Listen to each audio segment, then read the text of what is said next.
Бул жашоодо чындап бактылуу болуш үчүн эки нерсе тандоодон адашпаш керек. Бул өмүрлүк жубай жана сүйгөн кесип. Ал үчүн татыктуу, мыкты деңгээлдеги билим керек. Мына ошол билим, кесип жана адистик тууралуу бүгүн 2 саат бою кызыктуу, жандуу маектерди сиздердин назарыңыздарга тартуулайбыз. Бул иш күндүн кечи программасы. Менин атым Урмат Борченов. Азыр болсо бир клип көрөлү. Андан соң студиябызга татыктуу, кызыктуу конокторубузду тосуп алабыз.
Бөжөктө болбо демеу баскаң эң талап ага элек баталап жүрөгүң канталап өтүгүң жыртылып чекеден тергетип нервиңди терметип болбосо жеңилип калба демеу кимекеней бул өкөтей баягы братарың баяны алыптарын чаянып братына таянып тапканы маяна жыйынтык аягы жүрөгү дайыма жорукка даярбы бат эле бүт эле сагынып күткөндөр чыдамы бүтүдө аягын тарт демин түздөгүң бат демин какайып тарт белиңди укканда хип хап демин аягын тарт демин түздөгүң бат демин какайып тарт белиңди мына ке хип хап демин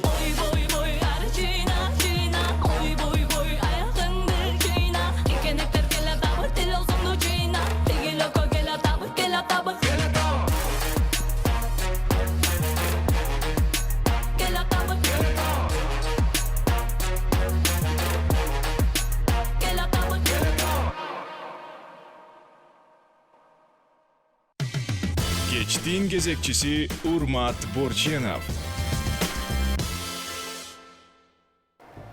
Бул жашоодогу эң маанилүү суроолордун бири бул ким болом деген суроо болуш керек. Бул суроого көпчүлүк жооп таба албай дагы жашай бергендер бар, өтүп кеткендер бар.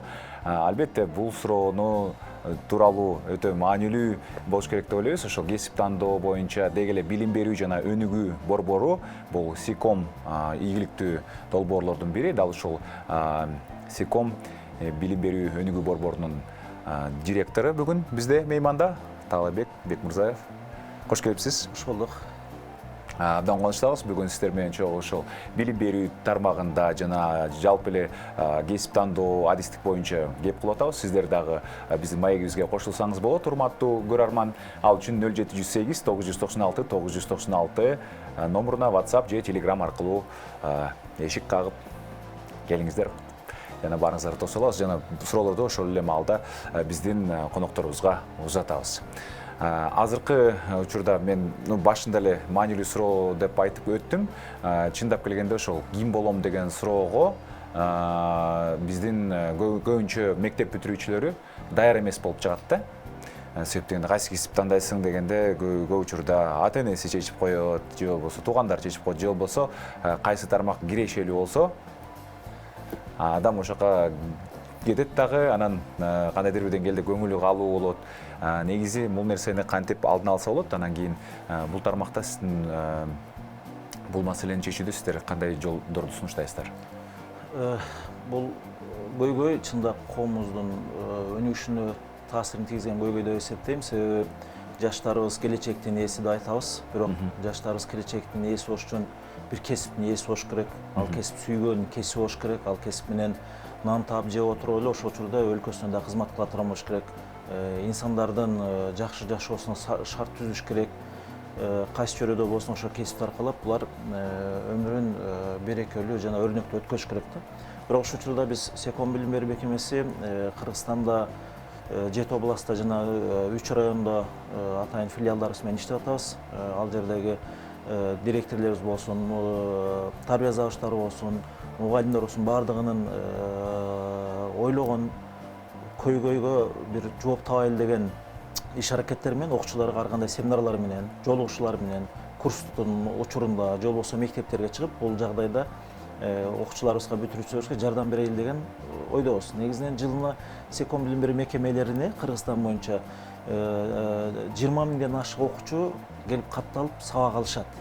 Булар 1 ай окушат, 2 ай окушат, алды 6 айга чейин окушуп, сабак алып, ошол учурда кесипке болгон кызыгуусун да арттырышып, бир пайда алып атат десек жаңылышпайбыз.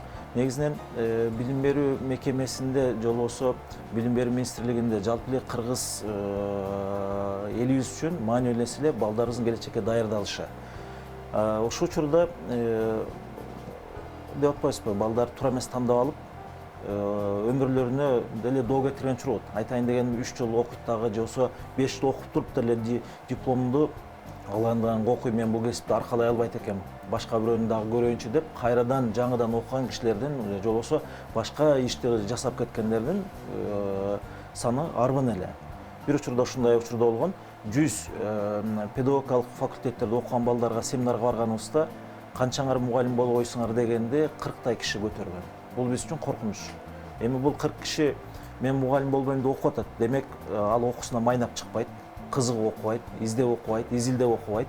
Андан кийин булар чыккандан кийин мугалим болбой калуу түшүнүгү биз билбейбиз канчасы мугалим болот. Бирок ошол кишилер мугалим болуп калчу болсо, ошол мектептерден ар биринин астында 20-дан 25тен окуучу болот. Булардын келечеги кандай болот деген суроо. Бул бир эле билим берүү тармагында эмес, медицина тармагында деле ошондой, башка тармакта ошондой. Ошон үчүн мектептин же болбосо ата эненин биргелешип иштешип, баланы келечекке даярдоодо, кесип тандоодо олуттуу иштер жасаш керек деп ойлойм. Мон үчүн билим берүү министрлиги дагы бул тармакта бир чоң пландар коюш керек. Эмне үчүн дегенде биз азыр 10 класстын окуп бүтүрөт бул жолу. Алдыбызга келген учурда менин биринчи эле суроом кесип тандадыңызбы дейм. Эмне үчүн дегенде балдар кесибин тандаган болсо, аны сүйүп тандаган болсо, аны изилдеп, бул кесиптин аркасында ушундай түшүктөр жатат, мындай окуулар жатат, мындай изилдөөлөр жатат деп тандаган болсо, бул окуучулар бул 10 классын оңой бүтүрөт деген түшүнүк. Эмне үчүн дегенде баланын барар жери белгилүү, даярдана турган предметтери белгилүү. Мен азыр кээде сурайм окуучулардан, кайсы кесип тандадыңыз? Мисалы үчүн окуучунун бирөөсү айтат, мен медицинаны тандадым, врач болом. Эмне үчүн врач болосуз дейм? Ушундай себептерден врач болгум келет. Абдан жакшы. Кызыгасыңбы? Кызыгам. Сени ата энең кайтарса кайтасыңбы? Кайтпайм. Мен муну 2 жылдан бери, 3 жылдан бери ойлонуп жүрөм деген окуучулар чыгат. Бул окуучуларды укканда сүйүнөм. Дейм, азамат. Бирок андайлар аз. Бирок андайлар аз. Андайлар аз. Мисалы үчүн 10 кишиден бирөө чыгышы мүмкүн. Кээде 20 кишиден бирөө чыгат. Бул аябай өкүнүчтүү статистика да. Өтө эле өкүнүчтүү нерсе. Ушундай жагдайлар болду. Мени көргөн кээ ата энелер эстеп танып болуш керек. Өзүм күбө болгон суроолордон 17 чыккан жигитти ээрчитип келип, ата энеси биздин алдыбызда тартышканга, анча-мынча катуу сөз айтышканга чейин барды да. Атасы башка кесипти каалайт, апасы башка кесипти каалайт. Бала эчтекени билбейт. Эмне үчүн дегенде, билбейт дем, сен эмне десең, мен азырынча билбейм деди. Бир нерсе айтайын десе, экөө жабылап кетчү деп болуп турат. Анан мен мындан шуну байкадым. Демек үйдө деле биз отуруп алып, сен ушул бол дейбиз, жок ал болбойт дейбиз. Ата-энелер үйдө деле бул темада. Эми ата-эне жакшы ниетте айтып аткан болушу мүмкүн. Балам жакшы Бирок кесип нээси кесип тандоодо ашыкча кийлигишет деп ойлойсуз. Ашыкча кийлигишет деп ойлойм. Өзүбүздүн эле башыбыздан өттү. Эгер биз балдардын кийин эркин ойлонгон, бир ойлонуп бир нерсе таба турган кишилер болушун кааласак, критическое мышление дейт. Эркин ойлонууну даражасына жеткен кишилерден болушун кааласак, балдардын эркине коюшубуз керек. Ата-эне катары көзөмөлдү таштабашыбыз керек. Эмне үчүн ошо кесип тандадың, ал кесипти кантип аркалайсың деп балдарыбызды ошо суроолор менен аларды издендирип, азыр изденип турган материал же болбосо тармак аябай көп. Мурункудай эмес. Азыр интернетке кирсе, кесибин айтып берип, атайын тесттерден деле балдар өзү өтө алат да. Мун үчүн атайын кээ бир мекемелер иштеп баштаптыр, буга кубанам. Биз дагы ошол тармакта Секом билим берүү мекемесинде карьерный интенсив деп бир курс ачып атабыз. Ала Ата университетинен психолог мугалимдер менен байланышканбыз. Булар келип сунуштады, бизде да көйгөй аябай көп. Себеби университетке келип деле мен бул кесипти тандап келген эмесмин, кишилер чыгат, окуучуларыбыз чыгат. Бул көйгөй.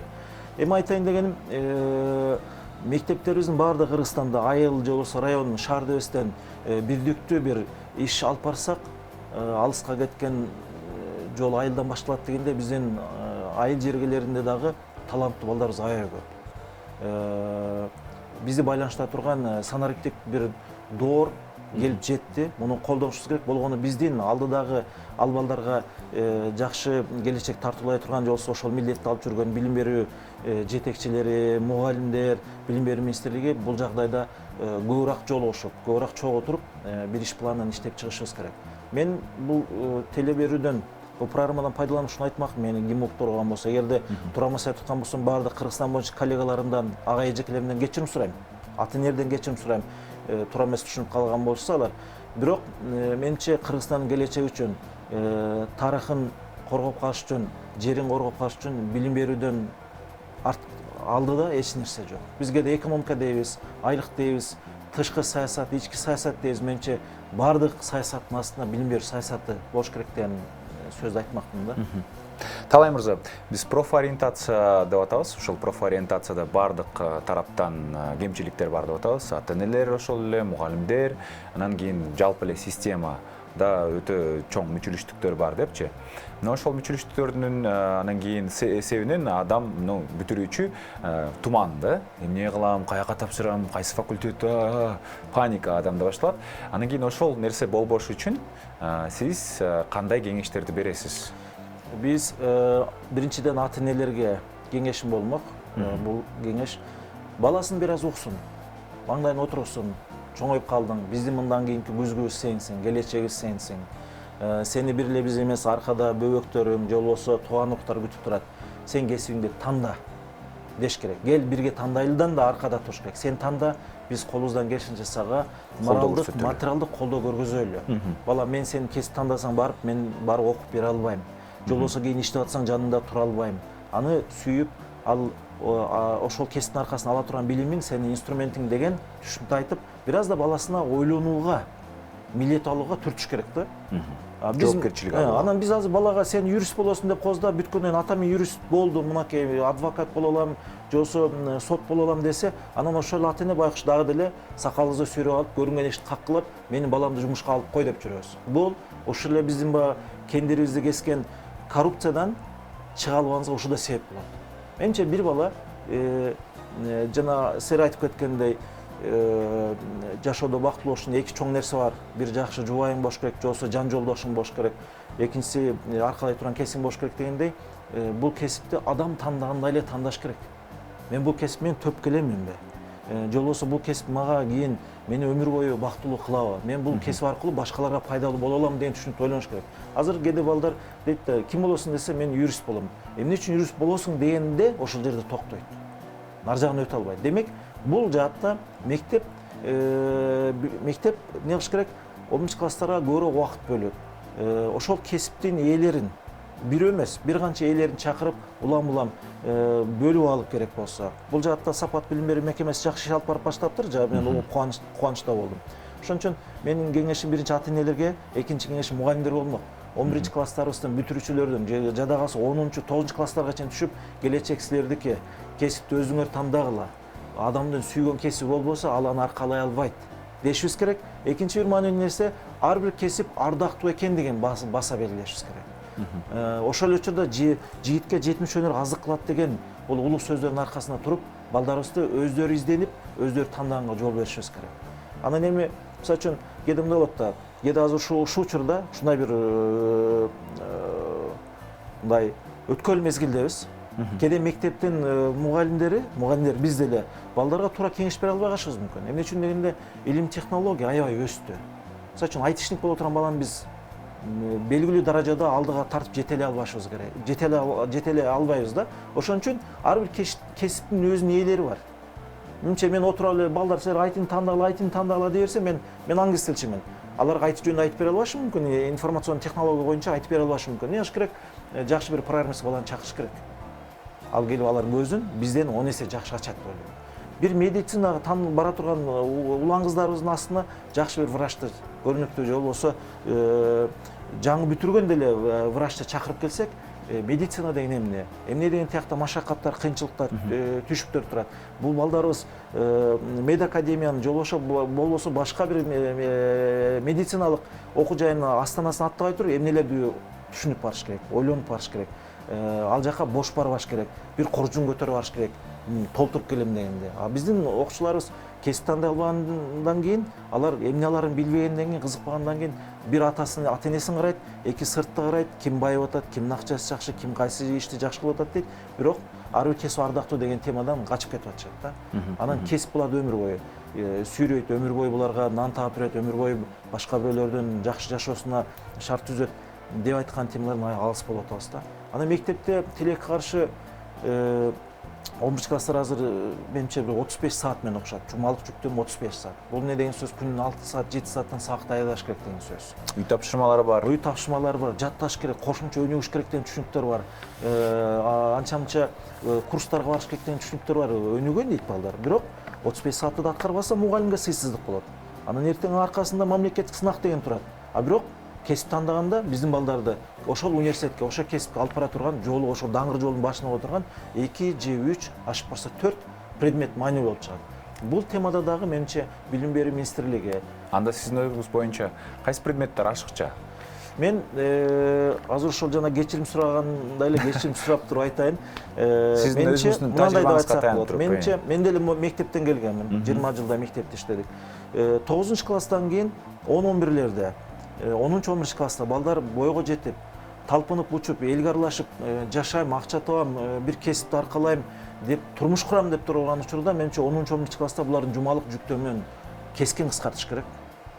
Деле дегенде 20 саатка чейин кыскартыш, 20 саат жалпы. 35-тен 20 саат. Менин пикирим, муну изилдеш керек. Муну атайын изилдей турган стандарт жаза турган кишилер бар. Менин пикирим ушундай болуп атат. Эмне үчүн дегенде, бул бала 10-класстан баштап медицинаны тандаган болсо, менче бул бала көбүрөөк дагы медицинага тиешелүү. Химиясын, биологиясын, андан кийин тил кошуп берели. Андан компьютер болсун, ошол эле кыргыз тарыхы, географиясы болсун. Талай мырза менен дагы кайсы предметтерди кошсо болот, кайсы предметтер менен эффективдүү бүтүрүүчүлөрдү даярдайбыз, мына ошолор тууралуу маегибизди бир аздан кийин уланталы. Азыр болсо рекламалык тыныгууга кезек берели. Биздин берүүбүздүн башкы өнөктөшү бул Имарат Прогресс курулуш компаниясы. Компания өлкөдөгү 24 жылдык тажрыйбасы бар Имарат Групп курулуш холдингине кирет. Азыр Имарат Прогресс курулуп жаткан Алтын Булак Лайф, Гранвилл, Астория үйлөрүнүн баарыбызды жаңы жашоочулары болуш үчүн чакырат. 31 декабрга чейин алмалуу сезон акциясына катышууга дагы жетишиңиз. Жаңы батир алып, iPhone 12 Pro, iPad же MacBook'ту белекке алыңыз. Кайсы белекти алууну сиз өзүңүз тандайсыз.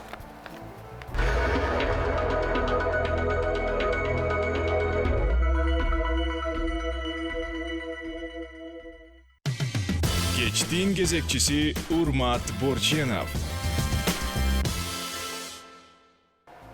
Сүйүктүү көрөрмандар, бүгүн биз билим, кесип, адистик деген темада талкуубузду улантуудабыз. Биздин студиябыздын кызыктуу меймандары өзүнүн ойлору, заманбап жолдору жана ушундай эле бул маселелерде өзүнүн креативдүү жаратман идеялар менен бөлүшүп аткан чагы сиздер дагы биздин талкуубузга кошулсаңыздар болот. Ал үчүн 0708 996 996 Telegram жана WhatsApp аркылуу суроолоруңуздарды бериңиздер. Бүгүн бизде мейманда билим берүү, Секам билим берүү жана өнүгүү борборунун директору Таалай Бекмырзаев. Таалай мырза, жанагыда жогорудагы маегибизди улантсак, биз кайсы предметтер ашыкча дегенде эми адамдар, бүтүрүүчүлөр өздөрү чечиш керек, ал кандай биз кыскасы кылып жүктөм азайыш керек деген жөнүндө кеп калдык. Кайсы предметтерди кошуш керек деген айдос? Мисалы үчүн өтө маанилүү болгон көптөгөн азыркы учурга мындай төп келген актуалдуу менимче предметтер бар. Мен сөзүмдү мындай баштайм деп атам. Биз кесипке багыт берип аткандан кийин жана илимий технологиялык прогресстен артта кала албайбыз, калбаш керек. Санарип тештирүүдөн артта кала албайбыз. Демек 10-11 класстын жүктөмдөрүн азайтуудан максат булар кесип тандасын, университетке жакшы даярдык кылсын, бир эле Кыргызстандын жогорку билим берүү окуу жайларына эмес, эл аралык деңгээлдеги университеттерге, эмне үчүн Европада, эмне үчүн Америкада, эмне үчүн Россиянын чоң вуздарына барып окушпасын биздин балдар. Көбүрөөк сырттан бир нерсе алып келгенге аракет кылайлы. Ошол себептен, мисалы үчүн кошула турган предметтер мен муну айтат элем. 9 класстан кийин 10-11де кесип тандоого багыт берүүнүн жанында компьютер сабактары, мисалы үчүн ITге жакындатсак, эртең биздин мындан кийинки келечектин жаштары баардыгы компьютерсиз, интернетсиз жашай албайт, же болбосо иш алып бара албайт деп ойлойм да. Бул нерсени колдонгонду үйрөтсүн. Эмне үчүн 11 классы бүткөндө барып SMM курсуна байланыш керек балдар. Эмне үчүн тиги сүрөт тартууну барып үйрөнүш керек. Бошон курстарды коссок болот да. Мун үчүн программаны эле иштеп чыгыш керек. Андан кийин англис тили чет элдик вуздарда көбүнчө англис тили басымдуулук кылган үчүн, англис тилди билим берүү вуздары басымдуулук кылган үчүн, менимче чет тилдерден басым жасашыбыз керек. Бирок бизде деген кандай десем, англис тили бар да. Бар, Англис тили бар, мен жетиштүү ойлойм. информатика бар. Жетиштүү ойлойм. Мен үчүн дегендечи, урмат мырза, жумасына 35 саат болгондо, тиги 2 саат, буга 1 саатта отуруп жетишпейт. Менче бир англис тили жок дегенде кеминде жумасына 5-6 сааттан жогору окуш керек деп ойлойм. Күнүгө болуш керек экен демек. Жумасына 5-6 саат, күнүнө 1 сааттан окуш керек, күнүгө кайталанып туруш керек. Тил деген эң оңор, Сааттарды азайтуу негизинде ушул нерселерге басым жасасак болот. Мисалы үчүн деп атпайбызбы, 10-11 класста профориентациянын, тиги кесипке багыттоонун максатына ылайык, пландарына ылайык балдар топторго бөлүнүп окуш керек. Мисалы үчүн гуманитардык блок, табигый математика блок кылып бөлүп, мисалы үчүн инженерия бара тургандар көбүрөөк физиканы, химияны, биологияны окусун. Медицина бара тургандар химия, биологияны көбүрөөк окусун. Ошонун жанында эле англис тили менен компьютер кошуп кетсин дейм да. Эмне үчүн дегенде заман бат өзгөрүп атат. Эртең кээ бир ушул учурда деле бүткөн медик компьютер менен иштей албашы мүмкүн. Ал кээ бир ошол аппараттарды колдонуш үчүн кайрадан курстан өтүшү мүмкүн. Эмне үчүн биз балдардын, келечектин ээлеринин убактысынан утушубуз үнөмдөп же болбосо алып калышыбыз керек. Ошон үчүн мектеп жашында 11-дө бүтүп аткан бир мед кызматкер боло турган өзүнө тиешелүү шаймандарды түшүнүп алыш керек, билип алыш керек деп атам да. Эми бул жерден айткан оңой деп аткандыр, угуп аткан угармандарыбыз, көрүп аткан көрөрмандарыбыз, бул жалпыбыздан көйгөйбүз. Биз ошо региондордо мектептин жетекчилери менен жолуккан учурлар болот. Билим берүү министрлигине менимче өлкөбүз чоңураак бир жол ачып, керек болсо бюджет каралып атканда башка тармактардан өзгөчөлөнтүп бир бюджет карап берип, могу нерсе өнүксүн депчи. Жана эптөөлүү мугалим айлыгын берип тим болбосо мамлекет менче өнүгүүгө дагы бир чоң бир милдет алыш керек. Себеби өнүккөн өлкөлөрдүн тарыхын окуп чыга турган болсок, билим берүү менен өнүккөн, алтын казып, же көмүр казып өнүккөн эмес. Эгерде бар болсо айтсын мага, ушул жер алтын менен өнүкөт депчи. Себеби билим берүүсүз эч ким өнүкпөйт. Билим берүүсүз, тарбиясыз эч бир ата эненин баласы өзү каалагандай инсан болуп коомго кошулбайт да. Муну менимче көйгөй деп да айтсак болот. Же болбосо биздин келечектин эң чоң бир локомотив боло турган нерсе жаштарга кесипкөй болууга багыттоо, кесип тура тануу багыттоого биз менче ушу баардык ушул теманын тегерегинде отурушубуз керек. Таалай мырза, айтсаңыз, ушундай 10-11дин окуунун кажети барбы? Кээ бир инсандар айтат да, 9дан кийин бүттү, 10-11де жөн эле мектепте ойноп эле жүрүшөт депчи. Ойноп эле жүргөн себеби, мен ойлойм, милдет ала албаган үчүн. Балдар эртең ким болорун билбеген үчүн. Эгерде азыр тытынып курстан курска чуркап жүргөн балдарды сурасаң, ал эртеңки келечегин ай чоң көргөн үчүн, милдеттерин азыртадан мойнуна илген үчүн ошол балдар окуп жүрүшөт. Окубай эптеп бүтүп кетишин айласын кылып жүргөндөр же Россия кетебиз, же базар ачабыз, же бизнес кылабыз деп ойлонуп жүрөт. Бирок кийин бизнес кылыш үчүн деле билим керек экенин түшүнүп атабыз да. Бир жерге барып Бирок актуалдуу билим, керектүү билим. Менимче 10 класска чейин билим берүү керек. Кимге керек эмес болушу мүмкүн. 9 класстан кийин профтех училищалар деп коебуз, Кесиптик лицейлер. Кесиптик лицейлерден дагы баркын көтөрүү максаты турат да. Себеби биз баарыбыз эле экономист, юрист боло берсек, тиги тармак калып кетип атпайбы? Өнүгүш керек болгон, бир нерсе жаратыш керек болгон тармак да ошол кесиптик лицейлердин ичинде жатат да. Ошон үчүн 9 класска чейин окуп, 9 класстан кесипке багыт берүүчү, кесиптик лицейлер кете тургандарды кесиптик лицейлерге, анын да сынагы бекем болуш керек. Талаптар оор болуш керек. Себеби калаан эле окуучу же болбосо 11-де окугусу келбеген, Же башка жакка өтпөй калган. Же башка жакка өтпөй калган, же болбосо эпте окуп турайлычы бир нерсе болуп каларбыз деген үмүт менен кирбеш керек. Менимче жогорку билим берүү менен кесиптик лицейлердин талаптары жакын болуш керек. Себеби бир аз ушундай болуп калган, мен Союз учурунда окуп калган үчүн, Советтер Союзунун учурунда окуп калган үчүн билем. 2-ге 3-кө окуган балдар ушул түртүп салышчу, жок деген түшүнөбүз. Менимче бизде андай түшүнүк болбош керек. Азыр мындай карасак, жакшы акча тапкандар ошол жакта болуп атканда жашыштын кереги жок. Сантехникада жүргөндөр, машина техникада жүргөндөр, куруу жаатында жүргөндөр, катардагы жогорку билимди мүмкүн үйдөгү жана розетка печке оңдогонду билбеши мүмкүн. Биле албайт деп айтсак болот да. Ошон үчүн биздин берип аткан физикабыз, химиябыз, биологиябыз, же болбосо кайсы гана предмет болбосун балдардын жашоосуна пайдалуу келе турган даражада керек болсо китептерин кайра каратып чыгыш керек да. Муну уже биз бул нерсеге такалып калдык деп айтсам болот. Кантип өнүгөбүз, реформа деп атабыз, реформа ушуларга келип такалыш керек деп ойлойм. Эми айта берсе арман көп дегендей билим берүүдөгү системасындагы проблемалар абдан эле көп. Жакында эле сиз аймактарды кыдырып келдиңиз. Сиздин оюңуз боюнча эң башкы көйгөй кайсы жана анын чечүү жолу кайсы? Эң башкы көйгөй мугалим болгон үчүн айтып атат деши мүмкүн элдер. Мугалимдердин социалдык абалы жогору болуш керек. Айлык акылары көтөрүлүш керек. Мугалимдик болгон талаптар жогору коюлуш керек. Инженерияга же медицинага өтө албай калган, анан бюджет болсо окуй берген мугалим болсо да бүтө берет деген түшүнүк болбош керек менимче. Мугалим болуу Кыргызстанда кайрадан бир авторитеттик нерсеге келиш керек менимче. Мен юрист болом, экономист болом деген даражадан да жогору туруш керек деп ойлойм. Же болбосо мен бажыга барам, же болбосо мен салыкчы болом деген караганда. Биз ошол мына 27 жылдык эркиндик, эгемендик алгандагы тарыхыбызда көбүрөөк да жаштарыбызга акча тапсам болду, баарды жакшы болот деген түшүнүктү берип койдук окшойт да. Менимче ушу түшүнүктөн кайра кайтып чыгышыбыз керек. Мунун үчүн дагы коомдун локомотиви мектеп болуп келген, мындайын деле болот деп ишенем. Себеби ошол мектепте алган билимин университетке барып анан колдонуп атышат да. Ошол мектептеги билим берүүнү жакшыртуунун жактарын ойлошубуз керек.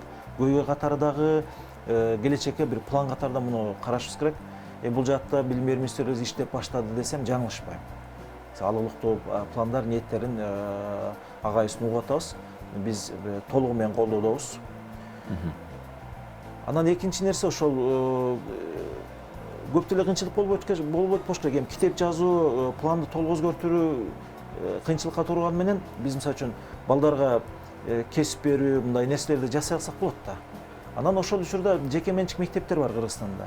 Булардын да иш аракеттерин карап, буларды дагы жеке менчик болгон үчүн, мамлекетке көп көз каранды болгон үчүн, булар өнүгүү жолдорун, финанс маселелерин чечип алган үчүн ошол ата-энелердин жардамы менен, меценаттардын жардамдары менен, спонсорлордун жардамы менен чечип алган үчүн, менимче булар менен да чогуу отуруп, буларга кээ бир жеңилдиктерди берип, мисалы үчүн кандай десем, жок, ушул биз берген план менен окуйсуң эмес, бир өзгөртүп көргүлөчү силер жасай алат бекенсиңер, көрөйлү деп, эркиндик берип.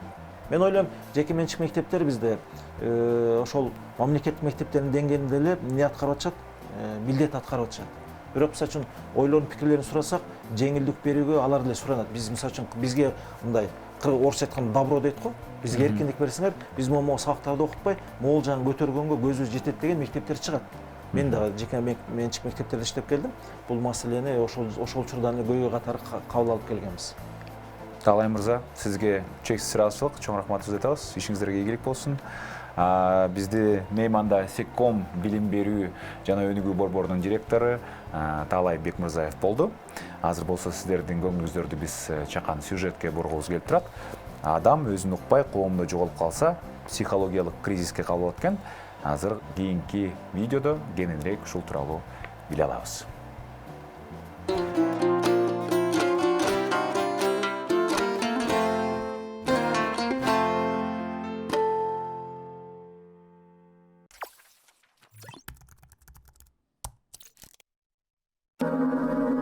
Адамдардын эң чоң көйгөйлөрүнүн бири биз өзүбүздүн жолубузду өтө эле жакшы билебиз.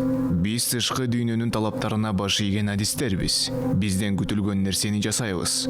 Коомдо кабыл алынган жол менен биринчи орунга коебуз. Биз жакшы балдар же кыздар бойдон кала беребиз. Биз бул укмуштуу эрдикти ондогон жылдар бою жасай алабыз. Бул сырткы басымга жана ички курт тешигине салыштырмалуу кичинекей нерсе. Качандыр бир кезде күтүлбөгөн жерден бир күнү биз өзүбүздү кошкондо баарына таң калабыз. Ажырым ар кандай түрлөрү болушу мүмкүн. Биз эми төшөктөн тура албайбыз. Кататониялык депрессияга кабылабыз. Бизде социалдык тынчсыздануу пайда болот. Биз тамак жебейбиз. Биз туура эмес сүйлөшөбүз. Биз денени башкара албай жатабыз. Биз өтө чулгандуу жана кадимки өзүбүзгө таптакыр карама-каршы нерсе жасоого аргасыз болуудабыз. Биз паранойяга айланабыз. Мамилелерде кадимки эрежелерди ойногондон баш тартабыз. Сүйүү баяны мушташка айланат. Ички бузулуу ар бир адам үчүн татаал шарт. Бул көйгөйдү дароо айыктырып, аны жашоодон четтетүүгө аракет кылгым келет. Мен жөн гана өчүрүп күйгүзгүм келет. Бирок бул жаңылыштык болот. Психологиялык кризис бул жөн гана кокустан келип чыккан жинди же туура эмес иштөө эмес. Бул организмден келген өтө маанилүү белги. Бул биздин акыл эсебиздин бир бөлүгү өсүү, өзүн өзүн түшүнүү жана өзүн өзү өнүктүрүү процесси башталгандыгын экинчи бөлүгүнө айтуу аракети. Бул организмдин эмоционалдык азап чегүү аркылуу позитивдүү өнүгүүгө түрткү берүү аракети деп айта алабыз. Кооптулугу, эгер биз бузулууну дарылап, аны дароо четке түртүп салсак, анда биздин азапка мүнөздүү сабакты өткөрүп жиберебиз. Ички бузулуу жөн гана оору эмес. Бул үйрөнүүгө укмуштуудай мүмкүнчүлүк. Сагынганыбыздын себеби бул жылдар бою аябай ийилгенибиз. Биздин белгилерибиз көптөгөн белгилерди жана сөздөрдү сагынышты. Мына эми ушунча убакыт бою унчукпай, эмоцияга алдырган мен жетишпеген жерлерди көрсөтүп жатат. Бул абдан үмүтсүз. Жада калса, биз бул дудук каарды түшүнүп, боор орушубуз керек. Эң негизгиси мындан ары ал башка үн менен тосулуп кала турган же андан алысыраак боло турган фондук ызы чуу эмес. Өзгөрүүгө мезгил келди. Же өлүм. Жымжырттыкты орнотуунун оңой жолу. Эмнеге биз өз убагында эмоционалдык муктаждыкты жай баракат тыңшап, бузулуу мелодрамасынан алыс болбойбуз. Себеби аң сезим акылдуу мүнөздө жалкоо, сарсана жана зомбулук менен өз ара диалогго алып баруучу нерсе менен байланышкысы келбейт. Көп жылдар бою ал кандайдыр бир кайгыны уккусу келбейт жана ал каалоолорун жашырат. Бул процессти революция менен салыштырсак болот. Көп жылдар бою эл өкмөттү алардын талабын угууга мажбурлап келет. Көп жылдар бери өкмөт тынчтык иш-чараларын жасап, бирок кулактарын тиштеп келе жатат. Бир күнгө чейин сарайды басып алып, күнөөсүздөргө жана күнөөлүүлөргө ок чыгара турган адамдардын чыдамы түгөнөт. Негизинен ыңкылаптар жакшы натыйжа бербейт. Элдин мыйзамдуу дооматтары көңүл сыртында калууда. Бардыгы жарандык согушка алып келет. Ички тыныгууларда деле ошондой болот. Цензурага эмес, азапка кулак сал. Сиз каалоолоруңузду өзүңүз үчүн көбүрөөк убакыт сураган өтүнүштү, жакын мамилелерди, чынчыл адилеттүү дүйнөнү байкай аласыз. Сөз бул биздин чындыгында ким экенибизди кабыл алуу. Ошол себептен ичип баштадык же өзүбүздүн үстүбүздө иштебей калдык. Кризис бул өзүн өзү көрсөтүүнүн башка жолун таппаган, өзүн өзү өркүндөтүүгө ачкачылык. Көптөгөн адамдар ушул коркунучтуу айлардан же жылдардан кийин ооруп калбасам, чын эле ден соолугум чын белем деп айтышат. Эң оор учурда биз көп учурда биз жинди болуп калдыкпы? Жок. Биз өзүн таң калыштуу алып жүрөбүз. Шек жок, бирок толкундануу менен биз ден соолукту издөө үчүн жашыруун, бирок логикалык жактан издеп жатабыз. Биз ооруган эмеспиз. Биз буга чейин ооруп жатабыз. Эгер ушул кризистен чыга алсак, анда биз улуу абалдан кутулабыз жана биз өзүбүздүн жашообузду калыбына келтире алабыз. Чыныгы жана чын ыкластуу негизде жашоо.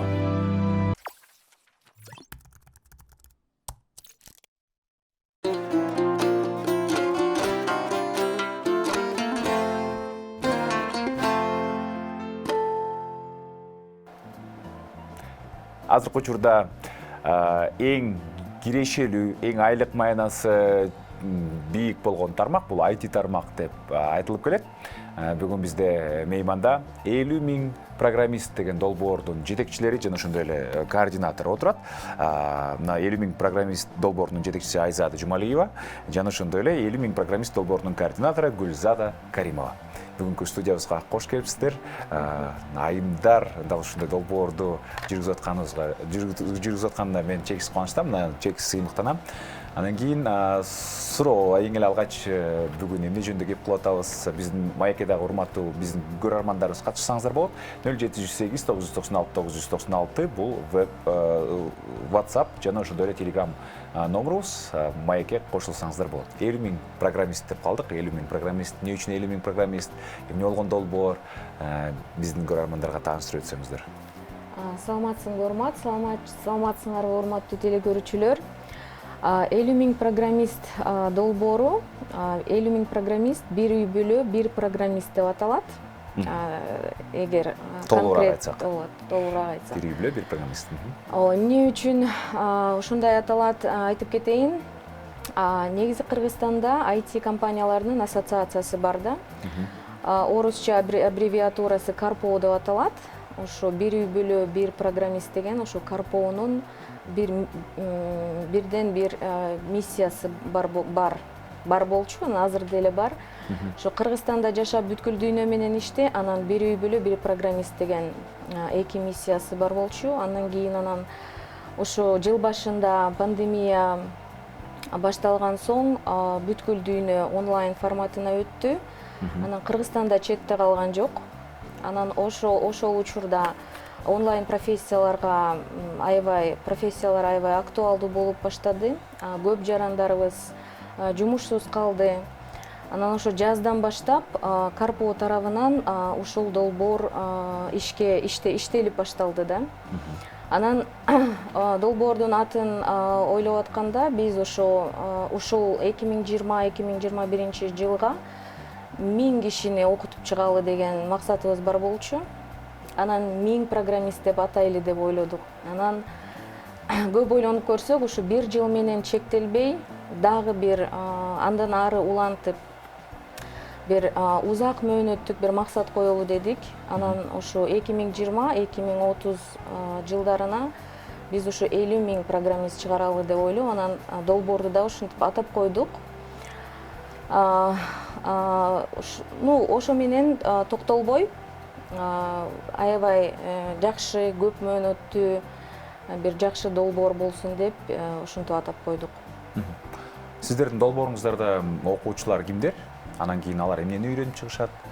Анан биздин долбоордо негизи максаттык аудиториябыз ошол пандемия шарттарында жумушсуз калган жарандар, мигранттар, чет өлкөдө жашап жүргөн биздин жарандар, андан тышкары жалгыз энелер, көп балалуу энелер, үйдө отурган апаларыбыз, андан тышкары балдар үйүнүн бүтүрүүчүлөрү, мүмкүнчүлүктөрү чектелген адамдар, жанагы биздин рынокто профессиональный курстар бар, ошонун акчасын төлөй албаган, мүмкүнчүлүктөрү чектелген, именно ошо төлөй турган акча каражаттары жок. Ошо курстарды окуйм деген адамдар көп, бирок ошо курстарды төлөй албаган адамдар бар да. ошондо курстар төлөй албай алганда дегенде силердин курстар бекерби же баасы канча арзаныракпы? Биздин курстар, бизде 11 курс бар. Анын арасында 2 курс бекер, акысыз деп коебуз. Андан тышкары 4 санарип маркетингдеги профессияларыбыз 1,5 миң сомдон 2 миң сом курс айына эмес, курсуна. Андан тышкары 5 программалоо тили 3 миң сомдон да. Бул сумманы биз деген эмне үчүн койдук? Адамдар бекер нерсени жакшы кабыл албайт да. Баалабайт. Анан ошо өзүнүн бир ресурс чыгарып, өзүнүн мээнетин койгондо ошондо жакшы окушат да. Ошон үчүн биз салыштырмалуу бул деле символикалуу баа. Бул символикалуу баа, ооба. символикалуу баа, ошон үчүн биз ошол символикалык бааны киргизип койдук. Жыйынтыгында мисалы үчүн канчалык деңгээлде натыйжалуу болот? Сиздер ошончо кыска убакыттын ичинде мисалы үчүн эң узагы 7 ай деп атасыз, эң кыскасы 2 ай деп атасыздар. Ошол кыска убакытта кесипкөй адисти даярдай аласыздарбы? Ошол адис жумуш менен камсыз боло алабы? Бул мындай да, мисалы ошо 2 айлык, 2-3 айлык деп коелу. Жанагы санарип маркетинг багытындагы 4 профессия. Негизи ушул 2-3 айда эле үйрөнсө болот да. Бирок эми ошону бүткөндөн кийин эле дароо эле жумуш таап кете алат деп айта албайм. Анткени практика дагы болуш керек. Ошон үчүн биз бүткөндөн кийин биздин бүтүрүүчүлөрүбүздү компанияларга жөнөтүп практика өтүүгө өтүнөбүз. Ошол компаниялардан барып өтүшөт. Андан ары ошо жумуш берүүчү адам чечет да, алабы же албайбы жумушка. Сиз кепилдик бербейсиз, бирок мүмкүн болушунча жардам бересиздер. Ооба, биз мындай колдойбуз да. Гүлзат, айтсаңыз, 11 курс деп атабыз. Кайсы кесиптер үйрөтөсүздөр? Программалоо, PHP, фронтенд, Python, мобилдик тиркемелер. Айта бериңиз каалагандай. Кандай болсо, ыңгайлуу болсо. Ошол программалоо боюнча курстар и санарип маркетинг боюнча это SEO продвижение деген курс бар, SMM, социалдык медиа боюнча Instagram, Facebook. Дизайн боюнча 2 курс, UI UX дизайн и графический дизайн. Баасы ыңгайлуу болуп атат. Анан кийин көбүрөөк социалдык болуп атат. Демек, каалаган эле адам катыша берсе болобу силердин окууңарга? Мен айтып кеттим. Белгилүү бир чектөөлөр барбы? Жок, мен ошо жогору айтып кеткендей, ошо пандемияга жумушсуз калгандар, жалгыз энелер, көп балалуу энелер, балдар үйү, ошо жанагы социально уязвимый слои населения деп коебуз, ошо Кыргызстандагы эң негизги фокус региондорго беребиз. Биздин курстар орусча жана кыргызча берилет, 2 тилде. Негизи ошо региондордон көп жарандар катышса бизге жакшы болмок да. Ошо биздин максаттуу аудиториябыз ошолор да. Региондон инсандар. Сиздер атай өткөн эле категория киреби? Же болбосо дагы мындай жөн эле, мисалы үчүн мен базарда иштечүмүн, анан кийин мен квалификациямды жаңыртайын, жаңы кесипти андайлар дагы болот. Өздөштүрөйүн десем? Анткени базарда иштегендер аргасыз жумушсуз болуп калат да. Пандемия, мисалы биз билбейбиз азыр дагы кандай болот пандемия. Балким дагы бир жолу жаап салат. Анан базарда иштегендер онлайн профессияга билбегенден кийин, компьютерди билбегенден кийин алар үйдө отуруп иштей албайт да. Ошон үчүн аларды дагы алабыз биз. Демек, мисалы үчүн биз көп суранабыз го өкмөттөн. Антикризистик программаңыздар кандай, антикризистик программаңыздарды көрөлүчү бир деп. Сиздер дал ошол антикризистик программа менен иш алып баратсыздар да, чынтап келгенде. Ошентип деле. Бирок аймактар деп калдык. Аймактарда мисалы үчүн мен ошол эле карантин учурунда интернет менен проблема болду. Мен аймакта болуп, жумушум как раз ушул алыстан окуп жөнөтүп үн коштой иштейм да. И интернет маселеси дагы өтө мындай актуалдуу экен да, тилекке каршы. Интернеттин тездиги, ылдамдыгы бул боюнча сиздерге дагы проблема болотса керек. Региондогу, аймактардагы балдар, азыркы окуп аткан балдар ошо интернетке иногда жалоба кылышат да. Ну, интернеттин скорости бизден көз каранды эмес. Көз каранды эмес. Так. Бирок ошо интернет болуш керек. IT адис болуш үчүн кандайдыр бир белгилүү компьютеринг белгилүү бир талаптарга жооп бериш керекпи? Негизи. Эми эң башында эң негизги, эң базовый эле конфигурация жарай берет да. Андан кийин эгер ошол биздин катышуучубуз аябай эле өздөштүрүп эметип кетсе, өзү эле алмаштыргысы келет да, жаңы дагы конфигурациясын, памятин күчтөндүртүп өзү эле каалайт. Бирок эң башында биз укмуштуудай компьютер алгыла деп элди кыйнабайбыз.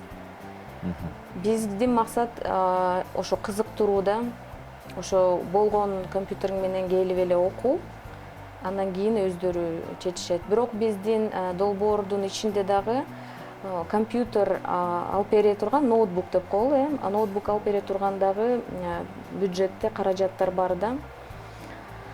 Аны менен дагы камсыз кыла алабыз биз. Демек, бул IT компаниялардын ассоциациясы өзүңүздөр демөөрүтчү болуп атасыздарбы же дагы сиздерди колдогон инсандар барбы? Гүлзат айтып бересиңби? Бар. Биз деген негизи проектти баштардын алдында, реализацияны баштардын алдында фандрайзинговый кампанияны өткөргөнбүз, каражат чогултуу үчүн. Алардын ичинде бизди колдогондор Мол Булак болуп чыгышты, USAID Windrock программасы, мигранттарды колдоо үчүн программасы, Европейский банк реконструкции и развития и Фонд Сорос Кыргызстана. Андан тышкары жеке кишилер дагы колдоп берди да дүйнө жүзүндө.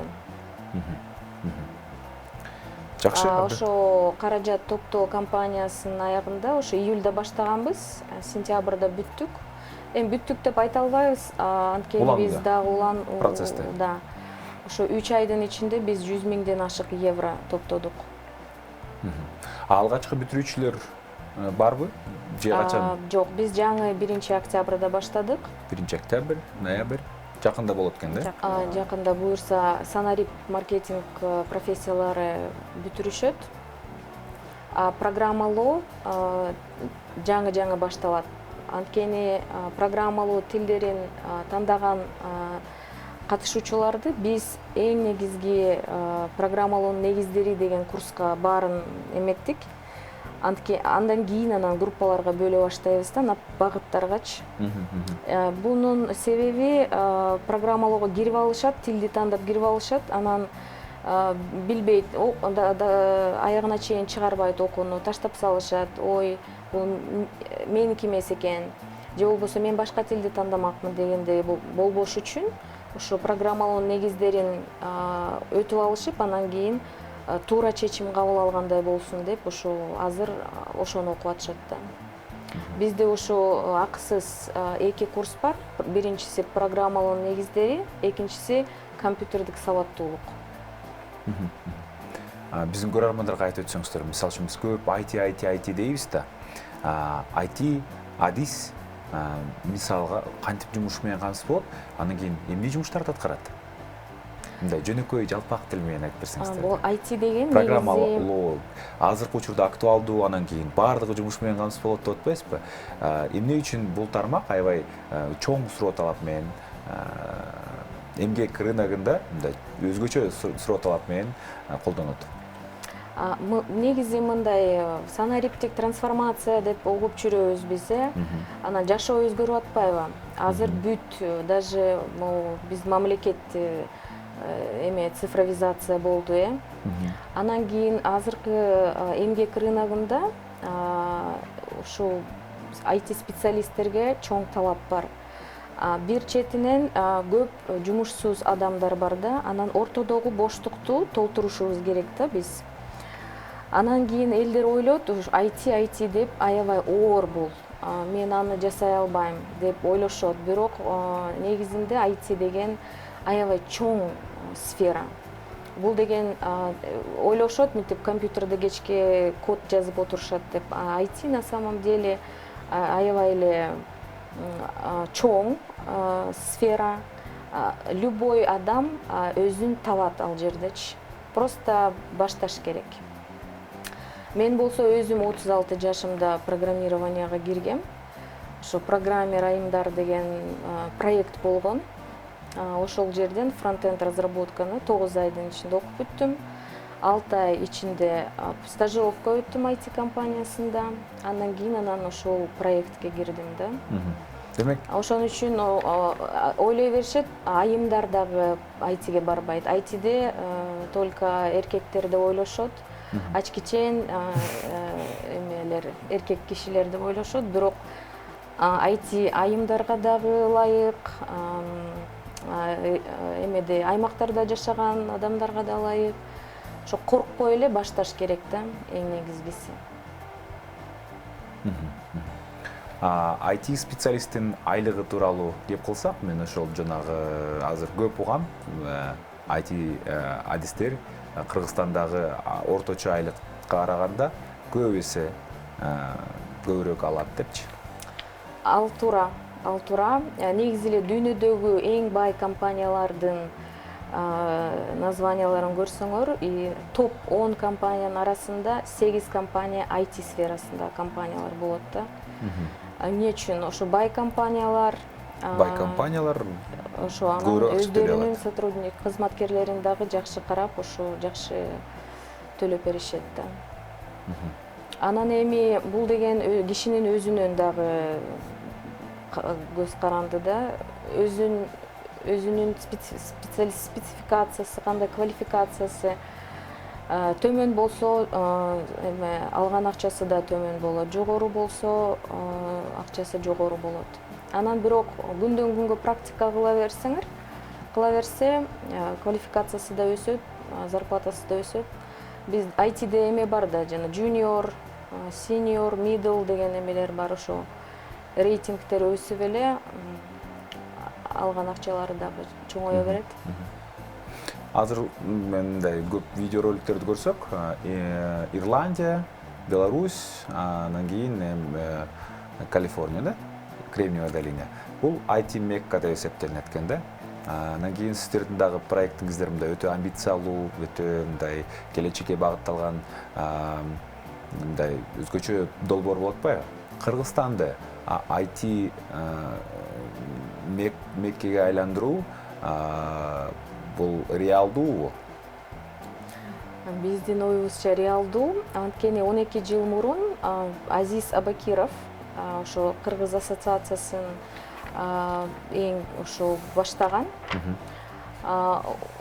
Ошол долбоордун дагы башында турган ошол киши мурун председатели болчу, азыр ошол ассоциациянын мүчөсү болуп катталып жүрөт.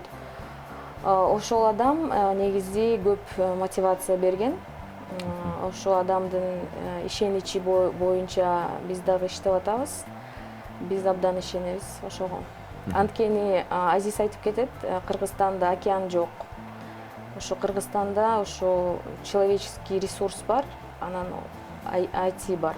Ошону колдонсок, обязательно болот. Маегибизди рекламалык тыныгуудан кийин уланталы. iPhone 12 Pro, MacBook же болбосо iPad Pro алгыңыз келеби?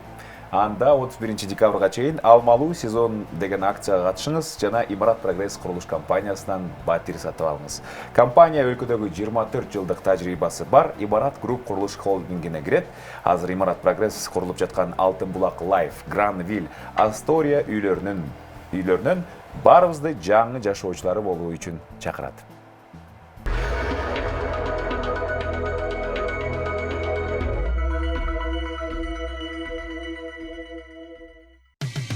Кечтин кезекчиси Урмат Борченов. Билим, кесип жана адистик боюнча бүгүн маегибизди улантабыз. Студиябыздын коноктору бул 50 000 программист деп аталган амбициялуу жана коомдук социалдык долбоордун иштетүүчүлөрү, жетекчиси жана координатору бүгүн бизде мейманда Айзада Жумалиева жана Гүлзада Каримова. 50 000 программист долбооруна катышуу тууралуу, кантип тандоо тууралуу айтып өтсөңүз, Гүлзада. Негизи бизде 3 этапта өткөрүлгөн кабыл алуу. Биринчи этап бул эссе болчу, анкета. Ошо эссенин ичинде эмне үчүн биздин долбоордо катышкысы келген айтып бериш керек болчу. Анан азыркы абалын кандай, эмне үчүн жумушсуз калдым. Экинчи этап бул деген тестирование болчу, программалуу тилдерди тандагандар үчүн. Үчүнчү этап тестилөө тууралуу дагы бир аз айтып өтсөңүз, эмне болгон тестилөө? Логика. Онлайн тестирование, логика боюнча.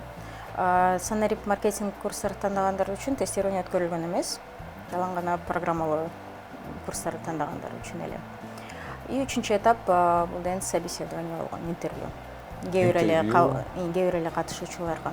онлайн форматында, бүт баары онлайн форматында өткөрүлгөн. Онлайн форматында, демек биздин аймактагы ошол эле пандемия убагында жумушсуз калган, дагы бир жолу эстетип өтөлү, же болбосо мүмкүнчүлүгү чектелген, жалгыз аялдар, жалгыз энелер, көп балалуу энелер, анан балдар үйлөрүнүн бүтүрүүчүлөрү, мигранттар, эгерде ушул категориядагы инсандар өзүнө кесип, жаңы кесип, кирешелүү кесип кааласа, анда сөзсүз түрдө азыр деле коңгуроо кагып сиздерге кайрылса болобу?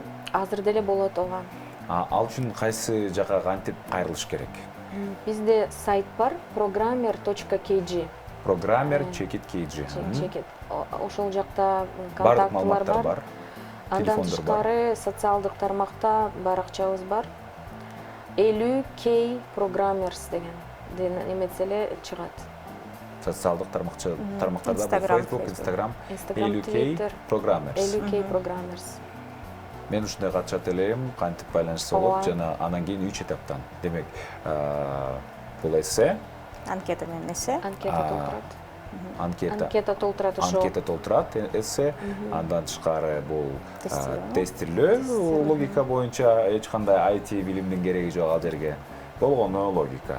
Анан үчүнчүсү бул Бул интервью, бирок эми эссесинде суроолор болсо, эгер эссесин туура эми толук жазбай, анан эгер бизде суроолорубуз болсо, биз интервью кылабыз. Эгер эссеси толук жазылса, биз дароо эле доступ беребиз.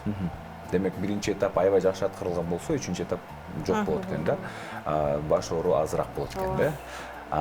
Жана ошондой эле бул долбоорго катышса болот. Баса онлайн форматта, бардык сабактар онлайн форматта. Кимдер мугалим? Бизде ошо 11 курсту биздин эле Кыргызстанда жашаган IT специалисттер жазып атышат. Булар заранее жазылган видео уроктор. Ал сабактар бизде онлайн платформа разрабатываться этилген, ошол платформага жүктөлөт. Проекттин катышуучусу кирет, өзүнүн багытын тандайт. Эгер акысыз курс болсо, дароо эле доступ берилет, анан окуп баштайт. Мисалы, биринчи сабакты өтөт, анан үй тапшырмасын аткарып, ошол платформага эле тиркейт. Сабакты тиркегенден кийин, ошо үй тапшырмасын аткаргандан кийин экинчи сабак ачылат.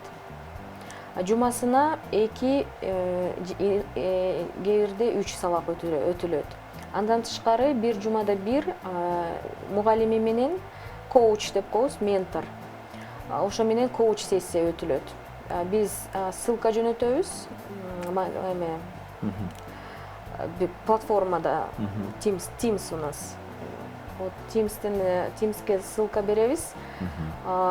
Убактын эметебиз, мисалы 20:00 бүгүн компьютердик сабаттуулукта коуч сессия болот, киргиле деп ошо курстун чатына жөнөтөбүз. Алар кирет. Эми белгилүү 40 киши окуса, бир 20 киши кирет. Бирок ошол встречалар жазылат. Анан записти көрсө болот да биздин катышуучулар. Анан ал коуч сессияларда суроолор бар адамдар менторго напрямую суроо беришип, жоопторун алышат. Негизи ошол окуу болжол менен канча убакыт алат? Мисалы үчүн мектепке барсаң, түшкө чейин окуйсуң, түштөн келесиң. Сабактар 10 минутадан 25 минутага чейин. Кыска, анткени биз 1 сааттык, 2 сааттык сабактарды жаздыргыбыз келген жок, анткени андай узун сабактарды эч ким көрбөйт. Кыска болсо жакшы, эгер тема чоң болсо, ал 2-3 ушундай кыска сабактарга бөлүнөт да. Ошол сабакты көрөт, үй тапшырманы аткарат, чатка отметка жазап коет, көрдүм, сабакты көрдүм, үй тапшырманы аткардым деп коет, суроолор жок. Эгер суроолору болсо чатка жазат, чатта менторлор отурат, алар менторлор ошо онлайн режимде эле жооп бере беришет да. Анда демек 2 айлык курсту 2 жумада деле бүтүрүп салса болот. Бүтүрүп салса болот теория боюнча. Бирок биз андай кылган жокпуз. Биз ограниченный доступ беребиз да. Мисалы, жумада 3 сабактан көп бере албайбыз. Бербейбиз да. өтө Анткени- зээндүү, өтө акылдуу кишилер болсочу. Анткени ошо андайлар да бар. Ага. Алар Мен айтышат, тезден баарын каалайм мен дегендер бар го. ошондойлор бар. Бирок андан тышкары дагы башка адамдар бар да. Ошон үчүн оптималдуу биз ушу Бир орточо 3 сабак ылдамдык. деп чечтик. Түшүнүктүү. Да кезектеги суроолорго өтө берели. Мисалы үчүн ушул коомдоштук деп атабыз, IT community деп атабыз да. Азыркы учурда мисалы үчүн маалымат каражаттарында ким менен сыймыктанабыз? Бул ошол эле бизде Apple'да, же болбосо Google'да, же дагы Amazon'до иштеген биздин мекендештерибиз менен сыймыктанабыз. Сиздердин долбоорго мына жогоруда айтып атасыз, Азиз Абакиров мындай дем күч берет. Дагы ошол сыяктуу кимдер күч берет, анан кийин кимди карап түздөнөсүздөр? Аябай жакшы суроо бердиңиз. Биз ошо долбоордун катышуучулары, бизде азыр 1000 деген киши катышуучу бар да. Анан ар бирөөнү мындай бир өзүнүн курсуна койбой, биз бир жумада бир ошо мотивационный спикерлерди чакырабыз. Бир жумада бир ошо IT сферада аябай успешный болгон адамдарды тандап чакырабыз. Алар келип 1 саат, 2 саат лекция окуп беришет биздин катышуучуларга. Ошо биз ошону кылдык. Почему? Мотивациясын сактайлы депчи. Анткени 1-2 жума окуп таштап койбосун окууну деп, биздин катышуучуларды жакшы бир ресурсный состоянияда кармаш үчүн ошо бир жумада бир бейшемби күндөрү кечки саат 6-дан 8-ге чейин ошо мотивационный спикер өзү удобный убактысын айтат. Анан ошол убакытка биз баарын чакырабыз. Бүгүн ушундай киши келет. Анан бир 100, 200 киши келип берет. Анан калгандары записьте көрүшөт да. Ошо эми азыркы убакытта бизде эми Эсен Ниязов келип кетти биздин встречага. Азиз Абакиров сүйлөдү. Бул IT сфера бул 2 жумада бир болот. Андан тышкары бир жеке өсүү деп коебуз го, личностный рост деп. Ошондой ошол темадагы дагы спикерлер келет да. Анткени профессионалдык успех өзүнүн дагы личный успехине эме кылабыз да. Биз аймактар тууралуу айтып атпайбызбы? Мисалы үчүн азыркы учурда эми бөлүнгөн болбойм, бирок ошол эле маалда кой биздикилер дагы биздин аймакташтарыбыз дагы көбүрөөк активдүү болушубуз керек экен деген маалымат жетсин деп атпайм биздин көрөрмандаргачы. Азыркы учурда аймактардагы сиздердин долбоор боюнча, деги эле IT тармак боюнча кайсы регион бир аз алтыда, кайсы регион бир аз кичине иштеш керек, көбүрөөк иштеш керек? Айтып өтсөңүз. Негизи биздин анализ боюнча Чүй боюнча эң көп окуучулар азыр катышуучулар. Анан Ош менен Жалал Абад. Ошол 3 регион эң мындай активдүү болуп жатышат. Эң аз бул деген Нарын менен Талас болушту. Орточо это Көл. Үс Көл облусу кичине мындай. Үс Көл, Караколдо аябай мындай көп IT академия бар го ал жерде. Ошого карабай деле, менин оюмча ошолор биринчи орунда экен деп ойлогом. Жок, менин оюмча просто Ош менен Жалал Абад эми чоңураак да. Размер менен чоңураак, эл көбүрөөк, ошон үчүн. Именно саны боюнча Чүй эл Таласта азыраак дегендей. Чүй областта эң көп негизи катышуучулар, анан Ош кетет, анан Жалал Абад, анан Көл, алардан кийин уже Нарын, Талас и Баткен.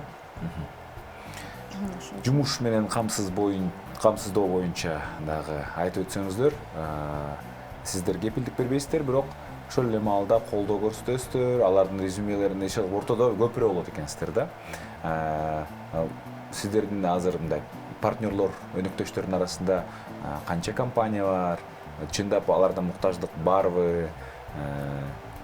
Алардын арасында эл аралык компаниялар барбы? Ошолор тууралуу кеп кылсаңыз.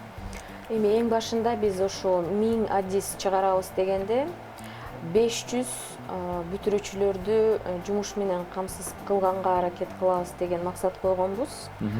Анан кийин ошо сиз туура айтып кеттиңиз, биз кепилдик бере албайбыз, бирок жардам беребиз. Болушунча жардам берет экенсиздер. Бизде ушу ассоциациянын ичинде 22 компания бар. Андан тышкары бизде ошо жогорку технологиялар паркы бар. Анын ичинде 80ден көп компания бар да. Анан биз азыркы убакта ошол компаниялардын эмесин билип атабыз да, муктаждыгын. Биз мындай сүйлөшүүлөр болуп башталды. Кайсы мисалы биз айтабыз, биз мындай профессияларды чыгарабыз. Силерде компанияңарда барбы ушундай адистерге муктаж деп сурайбыз да. Эгер ооба десе, биз анда сурайбыз, эме талаптарыңар кандай? Мисалы, эгер силер муктаж болсоңор, талаптарыңарды айткыла деп, анан алар талаптарын айтышат, анан биз ошол талаптарга ошо биздин катышуучуларыбызды даярдайбыз да.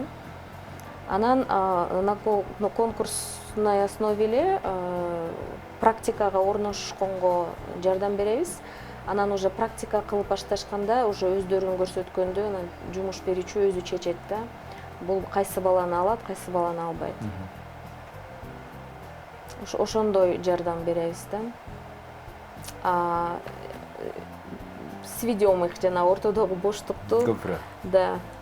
Толтуруп ошо жардам беребиз, бири-бири менен тааныштырабыз. Жогоруда Айзада айым айтып өттү, мен 36 жашымда бул тармакка кирип калдым. Гүлзада, сиз өзүңүздүн тажрыйбаңыз тууралуу айтып өтсөңүз, сиз кантип IT тармакка өтүп калдыңыз? Буга чейинки кандай долбоорлорду жасадыңыз эле, анан эмне бул долбоордо азыр координатор болуп атасыз?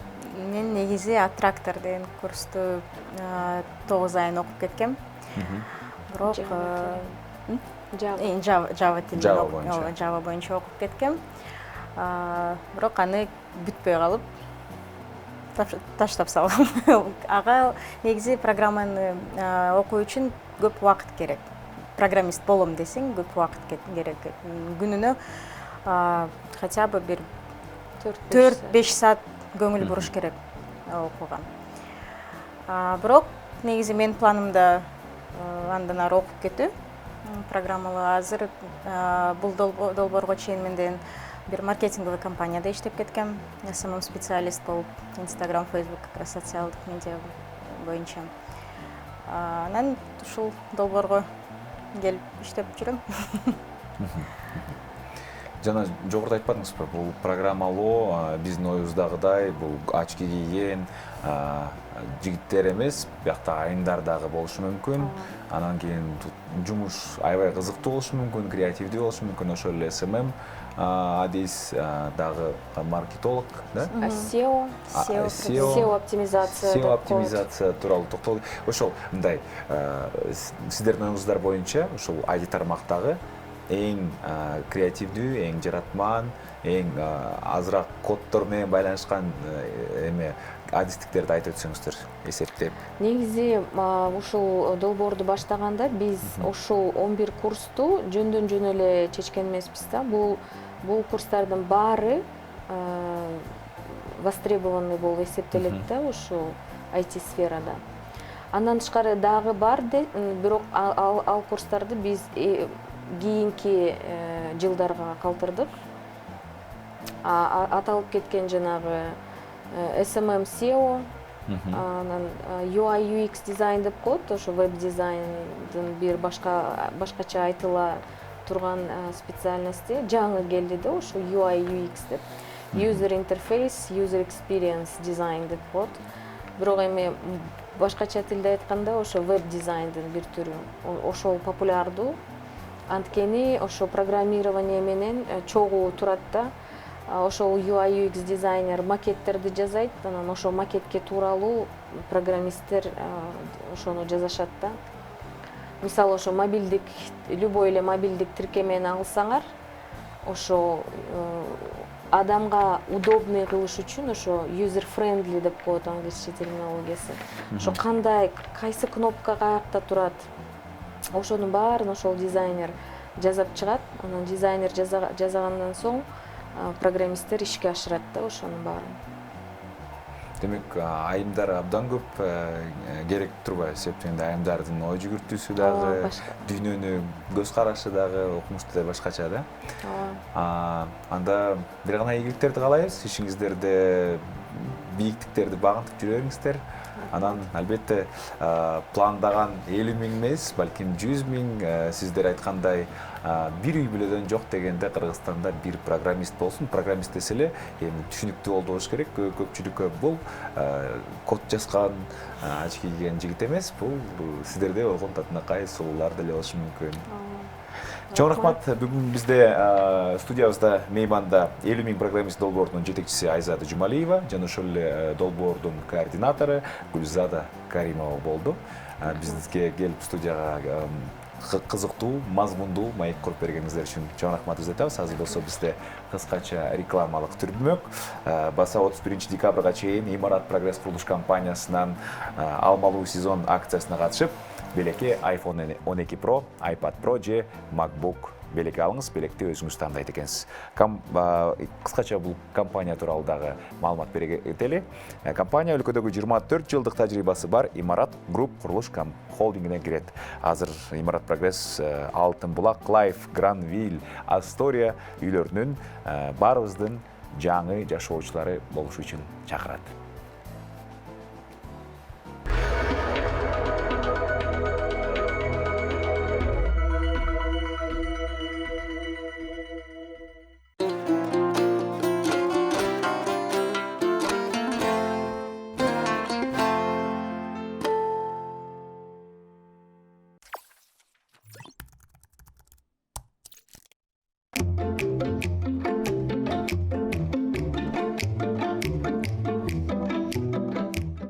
Салам, мен биринчи видеодо өзүм жөнүндө айтып кеттим. Бул видеодо мен сен жөнүндө айтам. Мен видеолорум кандай адамдарга туура келет, кандай адамдарга пайда алып келет. Ошон үчүн мен бул видеодо сенин мындай общий картинаны түзүүгө аракет кылам. Биринчиден мен ойлойм, сен кыргызстандыксың. Себеби мен өзүм кыргызстандык болуп тапшыргам. Ошон үчүн кыргызстандык болуп тапшырганда бул кандай, ошондой опыттарды бөлүшө алам. Кандай минустары бар, кандай плюстары бар, эмне өзгөчөлүгү бар. Мен ушул жерде эле дароо айтып кетем. Кыргызстандык болуп тапшырыш бул это уже жакшы шанс алып келет. Бул плюс, себеби ал Кембриджге жүздөгөн Америкадан, Сингапурдан, Кытайдан аябай көп адам тапшырат. Ошон үчүн кандай кыргызстандык болуп тапшырганда мындай башкача көңүл бурат да. Мен ал экзаменацион неме, ал комиссияда отурбайм, бирок университеттин өзүндө кызыкчылыгы бар да, мындай diversity, ар мамлекеттерден адамдарды мынтип топтогонго. Ошон үчүн Кыргызстандан адамдар аз тапшырат. Ошон үчүн сен тапшырганда уже бул плюс. Но это как все не гарантирует, конечно. Вот. Анан экинчи бул сен жогорку билимиң бар. Сен эми аласың, бакалавр степенди же алгансың, 1-2 жыл мурун мастер программа тапшыртканда сөзсүз сен будан жогорку билимиң болуш керек. Кыргыз тилинде окугансыңбы, орус тилинде, англис тилинде, неважно. Ошто, Бишкекте же башка чет мамлекетте, неважно тоже. Кийинки бул опыт работы. Айлык акысын аласыңбы ал ишиңе, же волонтерская работа, же практика, тоже неважно. Главное, сен окуп жүргөн эле адам болбошуң керек да. Бир практикалык иштерди дагы алып жүргөн, иштеп жүргөн адам болсоң, ошол жакшы болот, плюс болот. Дагы сен англис тилде сүйлөйсүң, англис тилин билесиң. Прям идеально свободно эмес, бирок англис тилде өзүң оюңду можешь передавать. И эми өзүң өлкөдө түшсөң эле Англияда окуганда англисче билиш керек. Вот. Ошон үчүн бул менде ушул 4 шарттар бар эле, мен эми даярдана баштаганда. Ошон үчүн сенде ушул 4 шарттар болсо, менин видеолорум сага пайда алып келет. Мен мен IELTS-ке кайын даярданыш керек, ошол жөнүндө көп деле айтпайм. Балким өзүм жөн опытымды айтып коем бир видеодо. Бирок YouTube'да аябай каналдар көп. IELTS, TOEFL кантип даярданыш керек, ошолорду көрсөң болот. Мен ушул 4 шарт болсо, ушул бизге мен менен туура келсе, ушул айтып жаткан нерселерди то мен кийинки видеолорум силерге туура пайдалуу келет. Анан ошон үчүн ошондо мен силерге просто мындай жол көрсөтүп берем да. Жол көрсөтүп берем, кантип тапшырыш керек.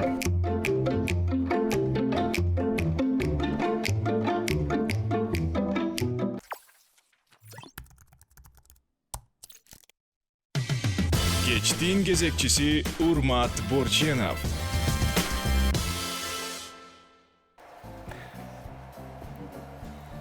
Жогоруда Оксфордко кантип тапшырса болот тууралуу Чынара Темирова айтып өттү. Бүгүн биз билим, кесип жана адистик тууралуу талкуубузду улантабыз. Студиябыздын дагы бир кызыктуу коногу бизде мейманда, билим берүү эксперти Догдургүл Кендирбаева.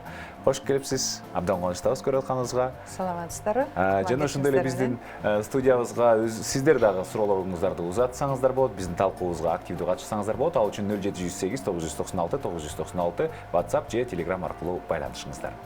Алгачкы эле суроо, азыркы учурдагы Кыргызстандагы билим эмгек рыногуна дал келеби?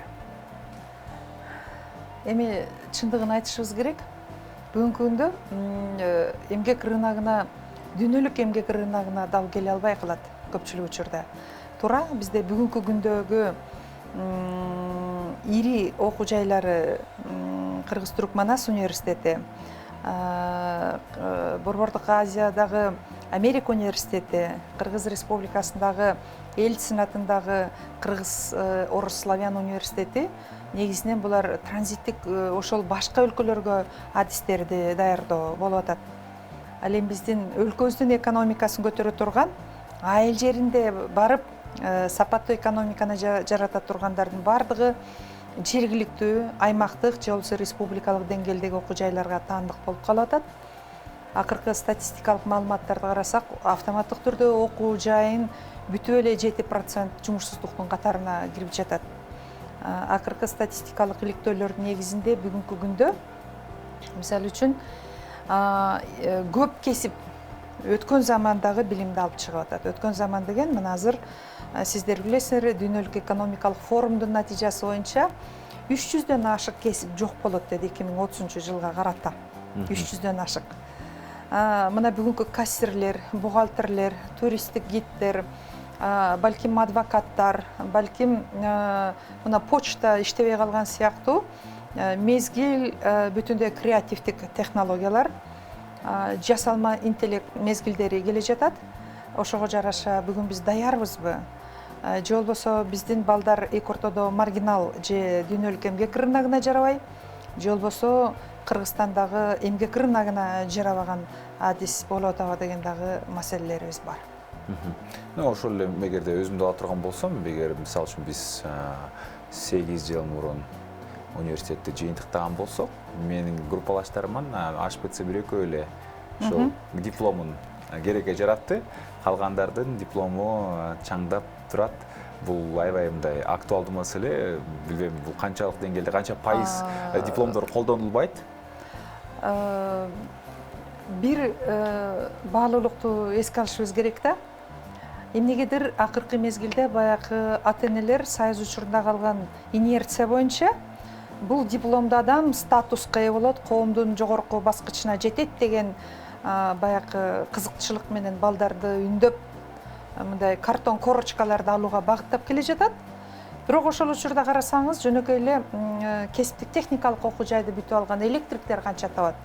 Бүгүнкү күндө жогорку кесип алган айрым дипломдун ээлери төмөнкү айлык алгандардын же орточо төмөндөн орточо айлык алгандардын катарын толуктап калып атат. Ошон үчүн сизге окшогондор жанагы ал кызматка иштегиси келбейт. Миңдеп мугалимдер мисалы үчүн дипломун таштап кетти, Россияга миграцияда жүрөт. Алар же контрагын төлөш керек, же болбосо дипломун пайдаланбаган учур жок. Анткени рынок экономикасында биздин берген баа сунушуна алар каалабайт.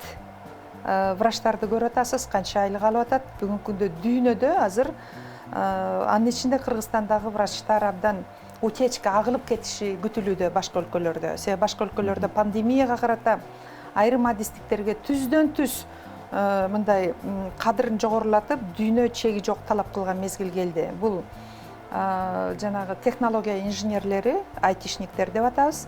Анан мына врачтардын мезгили келди. Сөзсүз түрдө бизде кеп эле мына 2,5 миллиондун ичинен 174 миңи ошол орто кесиптик билим берүү дипломдоруна ээ болуп атат, кесиптик. Мында жалпы Кыргызстанда дипломдор алар деле жогорку билим алгандардын ким айлык албайт. Мисалы үчүн Германияда сөзсүз анализ кылат, Европа өлкөлөрүндө. Сен айткандай 6 жыл окуп, ошол 6 жылга же контракт же убактымды кетиргичек ошол каражатты жөн эле мен 1 айлык, 2 айлык, 3 айлык жогорку каражат акча тапкан, өзүмдүн жеримде жумуш тапкан адистикке барсамбы деген дагы тандоо болот. Ошондуктан биздин балдарда мындай күтүүчүлүк, же болбосо кокустан бир жакшы комфорттуу поездге түшүп кетем деген дагы бир ойлору бар. Ал кайсы?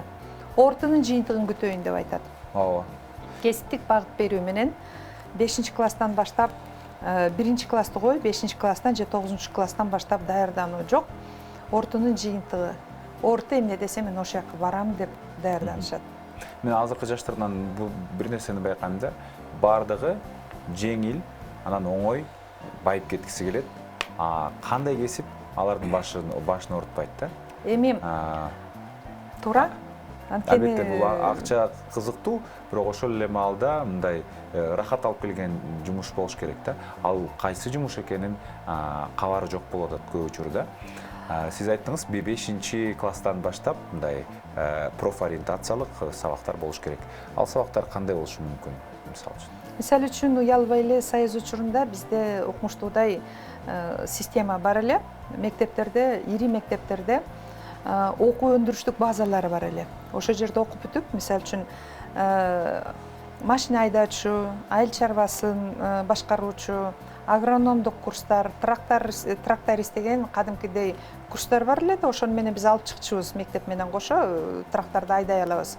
Биз мисалы үчүн 300 сааттык трактороведениени өттүк. Биз 500 сааттык машиноведение дегенди өттүк. Бизде кадимкидей классыбызда ошондой жабдуунун баары бар болчу.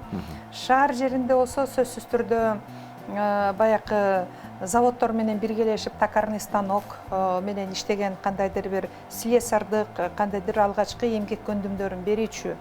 Тилекке каршы биздеги каражаттын жетишпегендигине байланыштуу бүгүнкү күндө мектептин окуу өндүрүштүк базаларынын баары жок. Экинчиден ири өндүрүштөр, чарбалардын баары жоюлуп кеткендигине байланыштуу аларды эч ким насаатчылык же болбосо аларды жетелеп үйрөтүүчү мүмкүнчүлүгүнөн ажырап калды.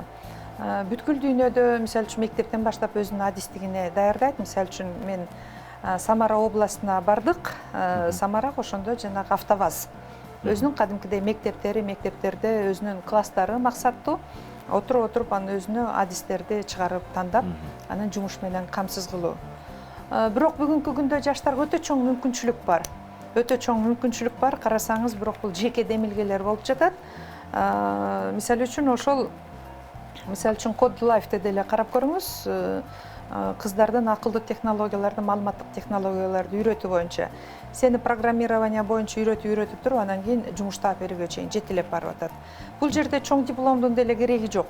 Көпчүлүк эле ойлойт, мисалы үчүн, ой, биз математиканы билбейбиз, информатиканы билбейбиз, анан каяктагы программалоону билбейбиз. Жок, бул өтө башкача тармак, кошумча окуп билим алгандар деле көп.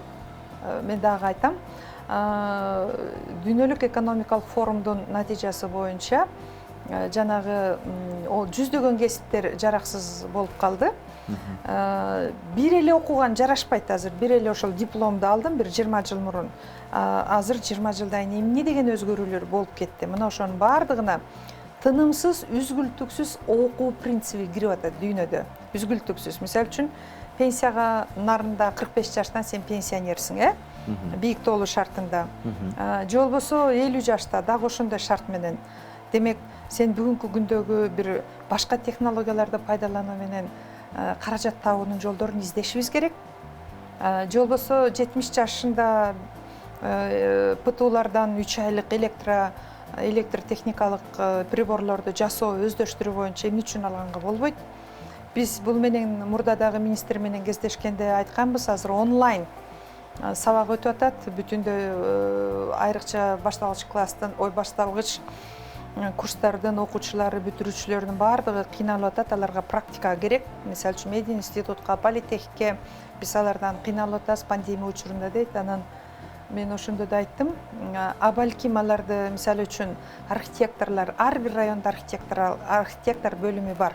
Балким ошолорго мындай бекитип коюш керек. Алар архитектордун функциясын, эмне иштерди аткарат, эмне деген жүктөрү болот, Жол куруучулар болсо ошол ар бир райондо бир нечеден ДЭУ бар, Жоктобойдо ошонун аппараттары кандай болот, кандай техникалардан турат. Балким практиканы биринчи баштай бериш керек, академиялык теорияны окуучу. Анан биздеги билим берүүдөгү бир өксүк бар. Кереги жок, академиялык баягы союздан калган окуу жүктөмдөрүнүн баары көтөрүлүп келе жатат. Мисалы үчүн биз көп жылдан бери политех менен иштейбиз, Кыргыз-Герман технологиялык институту менен. Кыздарды ошол STEM адистигине жылдыруу боюнча келечекте. Анан баары айтат, кереги жок, география, анан гуманитардык сабактардын баарын берет. Дүйнөдө шак өзүнүн адистиги боюнча башка 2 жыл коротпой туруп адистигинен баштайт. Адистик сабактарды, тармактарды окута баштайт деп. Бирок Сорбоннада да мынтип жазылып турат, эгер сен өзүң аракет кылбасаң, Сорбонна да жардам бере албайт деп. Жаштар бүгүн мындай керектөөчү болуп кетти. Азыр чоң алыш керек, азыр жакшы жашаш керек, азыр кымбат кийиниш керек, азыр мындай жашоонун кызыкчылыгын эми көрүш керек деп айтат. Бирок тилекке каршы бул өтө чоң изденүүчүлүктү, өтө көп убакытты талап кылат, анан айрым кесиптер тажрыйбаны талап кылат. Айрыкча мына бүгүнкү күндө жогорку кесипке дипломго ээ болгондордун көпчүлүгү мамлекеттик кызматтарда сөзсүздүн талабы бар. Мамлекеттик кызмат жөнүндө мыйзамда белгиленген критерийлер бар. Жоктобойдо 1 жыл, 3 жыл, 5 жыл окушуң керек дегенчи, тажрыйбаң болуш керек деген бир талаптар бар. Анан жаштар дагы ошон үчүн мугалим болгусу келбейт. Мыктылар баргысы келбейт айылга. Жогоруда сизге чейинки мейман ошол Кыргызстандагы билим берүү системасындагы эң башкы көйгөй десем, мугалим деген кесипти эң престиждүү кесипке айлантыш керек. Ошондо маселе чечилип калат деди. Мунун үстүнөн да иштеш керек. Бул Корея системасы, мамлекет өтө чоң колдоо программалары бар. Бүткүл дүйнөдө бул мыктыларды ушул мектепке тартуу күн тартибинде турат. Анткени мугалимдердин санынын өтө көптүгүнө байланыштуу мамлекет өтө чоң каржылоону ошо агартуу системасына жүргүзөт. Бизде деле мына өтө чоң суммалар кетет. Башка маселе, биз көпчүлүк учурда билим берүү мекемесин орусча айтканда центр занятости катары карап калганбыз. Сааттарды жиликтеп, мисалы үчүн бөлүп берип салабыз. Кудайга шүгүр, бирок акыркы мезгилдерде зарплаттар көбөйгөн учур болду. Мисалы үчүн менин өзүмдүн жакын таанышым 16 сааттык математика мугалими менен ал где-то 17 миңге чейин алат, эмгек стажысы менен кошулганда. Жаштарды тартуу боюнча деле агартуу кесибине 2011 жылы мындай категориялардын баарын алып салган, баарын теңдештирилген. Ошондо 40 жыл иштесең дагы, 4 күн иштесе дагы экөө зарплата бирдей деп аябай чоң ызы чуу болгон. Бирок эми мугалимдик кесип бул өтө кылдат, адистикти, анан жоопкерчиликти талап кылат. Ошон үчүн дагы баргысы келбейт көбү. Ишенесизби, классыңызда 30 бала болсо, сиз 6 саат иштесеңиз, же болбосо 5 саат иштесеңиз, 30-ду 5ке көбөйтсөңүз канча болот? 150 бала менен иштейсиз. А сиздин 1 саатыңыз балким мейли 100 сом деп коелу, максимум. 100 сомду 30 балага бөлүңүз, канча болот? 1 сомдон да мындай 2 сомго да чыкпай калып атпайбы? Аны үчүн мугалимдин зарплатасын көбүрөөк кылыш үчүн сөзсүз түрдө мамлекетте мындай күчтүү эрк болуш керек. Азыр керек болсо эң күчтүү адистерди мектепке тартайын десең, аутсаны бүткөн, кырсуну бүткөн, же болбосо Манас Түрк университетин бүткөн, ал тетиги бир Боз Бешиктин же Зардалдын мектебине барып иштебейт. Туура? иштебейт ал. Мүмкүн эмес. Мыктылар Кыргызстанда калгысы келбейт, ишенесизби? Фантастика. Сөзсүз түрдө өзүн баалап, өзүн бийик баалап башка өлкөдө иштегиси келет. Бирок сөзсүз өнүккөн өлкөлөрдү карасаңыз, мына Азиянын 4 арстаны деп коет, илбирсекрик жасаган өнүгүп келген Малайзия, Япония, Сингапур, Корея өлкөлөрүн карасаңыз, эң биринчи билим берүүгө укмуштуудай басым койгон. Анан ошол билимдүү адамдардын аркасында технологияларды тартып өнүктүрүү менен дүйнөдө эң бай өлкөлөрдүн бири. Эң бай эмне булар? Булар жаратылыш ресурсун же сырьёсун экспорттобойт. Алар бар болгон акыл технологияларын барын экспортко жасашат. Мед технологиялар, ойлоп табуучу технологиялар. Мына телефондун Samsungдун канчанчы вариантын тандап атат, илгери мондай чоң болсо азыр кепкенедей. Телевизордун канча варианттары. Жалаң технология менен дүйнөлүк рынокто багынтып жаткандар. Билим экспортто деп калдыңыз, ушул жерден дагы бир теманы ачкым келип турат. Мына жакында эле Пакистандын премьер-министри кыргыз мед окуу жайларын кара тизмеге киргизип, пакистандыктар эми билбейм кайсы бир агымы токтойт дегенге сүйүнгөндөр дагы чыкты. Сиз кандай көз караштасыз? Көпчүлүк учурда мен ушул жергиликтүү өзүбүздүн элибизден наразычылыктарды угам. Эмне бар, мындай башка өлкөнүн балдары келип, эмне үчүн бизден окуп атат, эмне үчүн Кыргызстан төбөлөп тепсеп атат депчи. Бирок Кыргызстандын экономикалык кубатын жогорулатуунун бирден бир жолу бул билим берүүнү экспорттоо болуп эсептелинет. Анткени себеби ошол келген адис, ошол жашагандын баары биздин дүкөндөн келип, ар кандай товарларды, тамак аштарды сатып жешет. Эмне деген троллейбуска түшүп атат, эмне деген мугалимдерге жумуш ордун камсыз кылып атат, эмне деген акча таштап атат.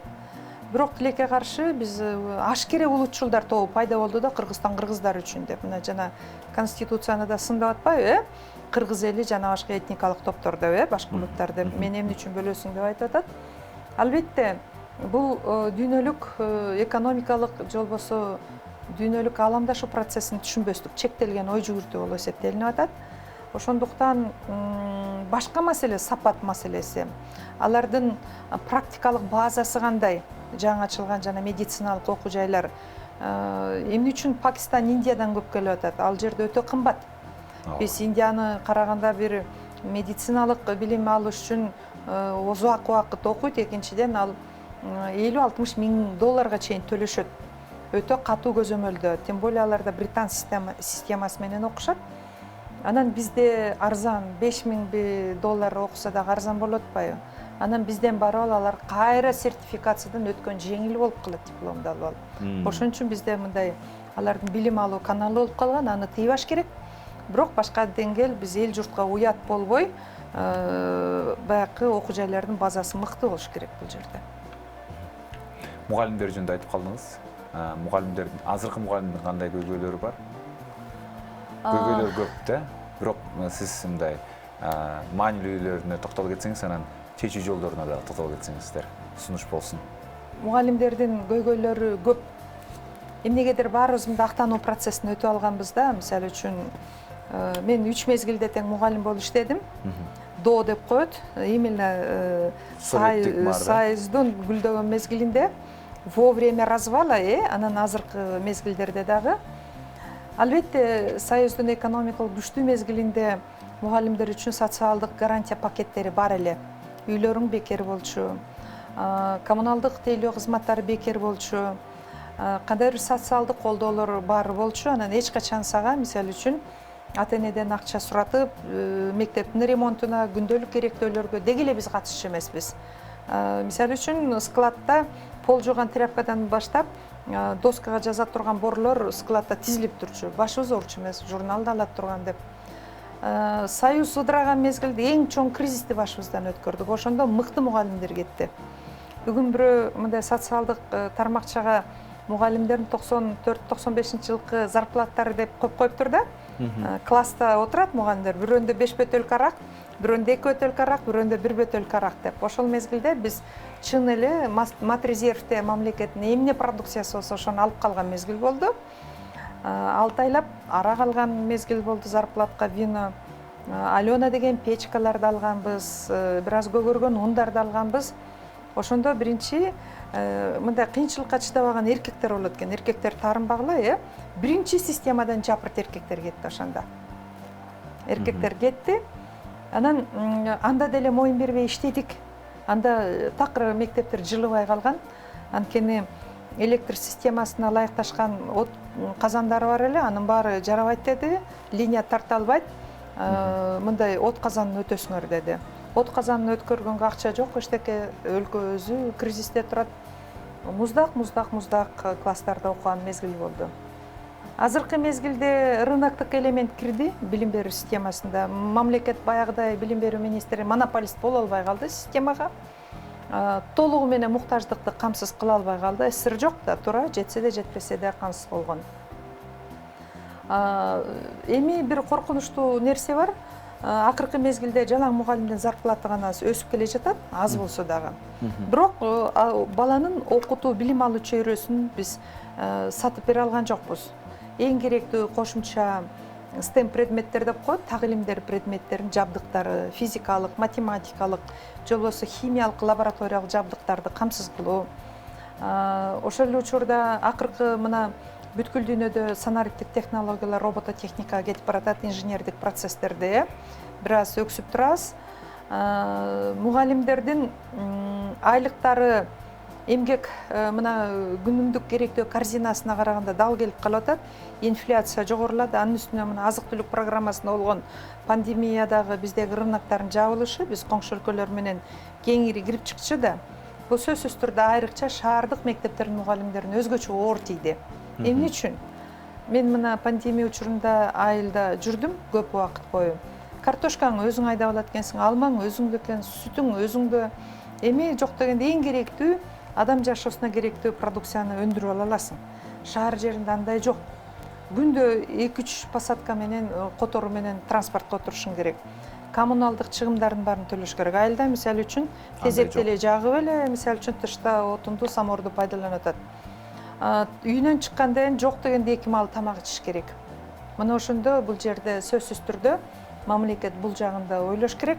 Индексация жүрүп туруш керек, белгилүү бир инфляция. Көчөгүнө мисалы үчүн жылдын былтыркы башында доллар 60 сом менен болсо, жылдын аягында мына 85ге чыкты. Ортосундагы мугалим зарплатасынан канча жоготуп атат. Мына ошону экинчиден мугалимдерге чексиз мобилизаторлук түйшүктөр илинип калды. Эмнеде?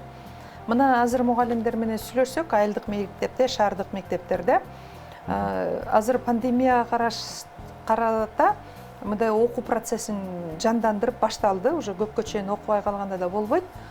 Бала адаттан чыгып кетет, мектепте окуу керектөөсүнөн мындай муктаждыгынан. Ошондо карасаңыз, эң оор маселе тынымсыз полду санитардык жууп туруш керек. Айрым мектептерде айтып атат, мугалимдер өзүңөр жуугула, балдарга жуудурганга болбойт деп, биз жуушубуз керекпи деп көчөгүнө чалыптыр. Биздин мугалимдер айтып атам, ой жок, жуубаш керек деп. Мына бул маселе да толугу менен чечилбей калган. Бүгүнкү күндө айрыкча мектеп билим берүү системасында корголгон гана статьялар каржыланат. Бул айлык акысы мугалимдердики, социалдык төлөмдөр, балдардын тамак ашы, мектеп питаниясы деп коет. Анан айрым интернаттарда азыр бирок жоюлуп баратат. Анан 1 жылдык мектептин ремонту деп коет, 100 сом тегерегинде. Элестетсеңиз, бирок күндө сиз мисалы үчүн күндө туалетке барган кагаз керек, күндө колуңузду жууйсуз, мектепте окусаңыз терезени сындырып салгандар болот, спорт жабдыктары болуш керек, балага билим алууга толук чөйрө. Мисалы үчүн музыкалык аппаратты билип чыгыш керек, ал жөн эле мындай озек өтүп атат да, туура? Бул кыл инструменттери, бул үйлөмө аспаптар деген болот. Кышында шахмат менен ойнойсуң, спорт зал жок, жайында лыжа саяз учурунда тепчеле дегенде, алар жок. Керек болсо мектептин күнүмдүк билим берүү процессине керектөө статьялары жок. Анан жана ата-энелер айрыкча Бишкек шаарында кошумча фонддордон акча алып, ызычуу болуп, мындай мугалим 2 мындай агрессиянын ортосунда калып атат. Министрлик талап кылып атат, албагыла деп атат. Туура? Ата-энелер жеп атат деп атат. Бирок ошол эле учурда экөө мектептин муктаждыгы чечилген жок. Ошон үчүн көпчүлүгү айрыкча жаштар аң сезимдүү түрдө айрыкча мыкты бүткөндөр мектепке барып иштегиси келбейт. Айыл жеринде мектепке барып иштегиси келбейт. Биринчиден бул өтө чоң түйшүк. Өтө чоң. Себеби баланын тили менен сүйлөө. Бекеринен айтпайт да. Бир классты башкарган киши бир системаны башкарганга кудурети жетет деп. Пандемияда учурунда да айтышты го. Азыр чын эле мугалим менен врачтын баркы эми өлкөнүн өзөгү экенин эми түшүнүштү. Себеби мен деле баягы агартуу системасында иштеп жүрдүм, жетекчи болуп иштеп жүрдүм. Бирок өзүмдүн балама мен эне катары кабыл алчу. Мен эч качан мугалим катары кабыл алчу эмес. Элестетсеңиз, Анна Петровнанын айткан сөзү ан үчүн закон кызыма, бирок Анна Петровна айткан менин тапшырмам өтчү эмес. Көрдүңүзбү? Анткени мен ага эне катары кабыл алынгам да. Ошон үчүн бул жерде жалгыз гана билим берүү министрлиги ойлобош керек. Бул коомдун проблемасы. Себеби 6 саат академиялык 6 сааттан ашык мектепте кармай албайт, жалпы массалык мектепте. 40 мүнөт, 45 мүнөттөн сабак өтөт да. Анан элестетсеңиз 18 саат энетанын кучагында, 18 саатта бала кандай тарбия алып атат? Мына акыркы сөгүнгөн сөздөрдү угуп атасызбы, агрессияны угуп атасызбы? Балит сөздөрдү угуп атасызбы жаштардын, Бул эмне бул? Педагогикалык тарбиядан, ата-энелик тарбиядан таптакыр талаада калган балдар. Жогоруда сиз дүйнөлүк форумдагы 300га жакын кесип жоголот деген жыйынтык тууралуу айтып өттүңүз. Банкирлер, бухгалтерлер актуалдуу болбой калат. Биздин жогорку окуу жайлар ошол форумдагы жоголо турган кесиптерге мындай кылчайып карап коюп, Сөзсүз караш керек. Өзгөртүүлөрдү киргизе атабы же андай байкаган жоксузбу сиз жогорку окуу жайларында? Soft skills деп коет. Өнүгүүнүн жумшак ыкмалары азыр бүгүнкү күндө өтө биринчи иретке чыкты. Мурун hard skills деп койчу, биз наука анан иликтеп, аны жеткиргичек, анан буйрук, анан баягы норма эрежелери. Азыр өнүгүүнүн жумшак ыкмалары дүйнөдө эң күчтүү талапка ээ болуп келатат. Спроско бул эмне? Биринчи бул критикалык ой жүгүртүү, же болбосо сынчыл ой жүгүртүү. Критическое мышление. Башкача айтканда бул аналитикалык талдоо да, ошол жөндөм күчтүү болуш керек абдан. Мисалы үчүн сиз мындай да алма алганы баратсаңыз автоматтык түрдө эмне кыласыз? Бааларды салыштырабыз. Эмне үчүн? Сөзсүз түрдө талдайсыз, Бул кызыл экен, бирок мен кызым аллергиясы бар, мен жашылын алайын, Кай жердики үйүңүздүкүбү же болбосо буга экопродуктубу же селитра менен чоңойгонбу? Канчага сакталат? Жыттанабы же жыттанбайбы? Эмне үчүн бул курт жеген, бул таптаза эчтеке болбой турат деп баарын анализдейсиз, туура?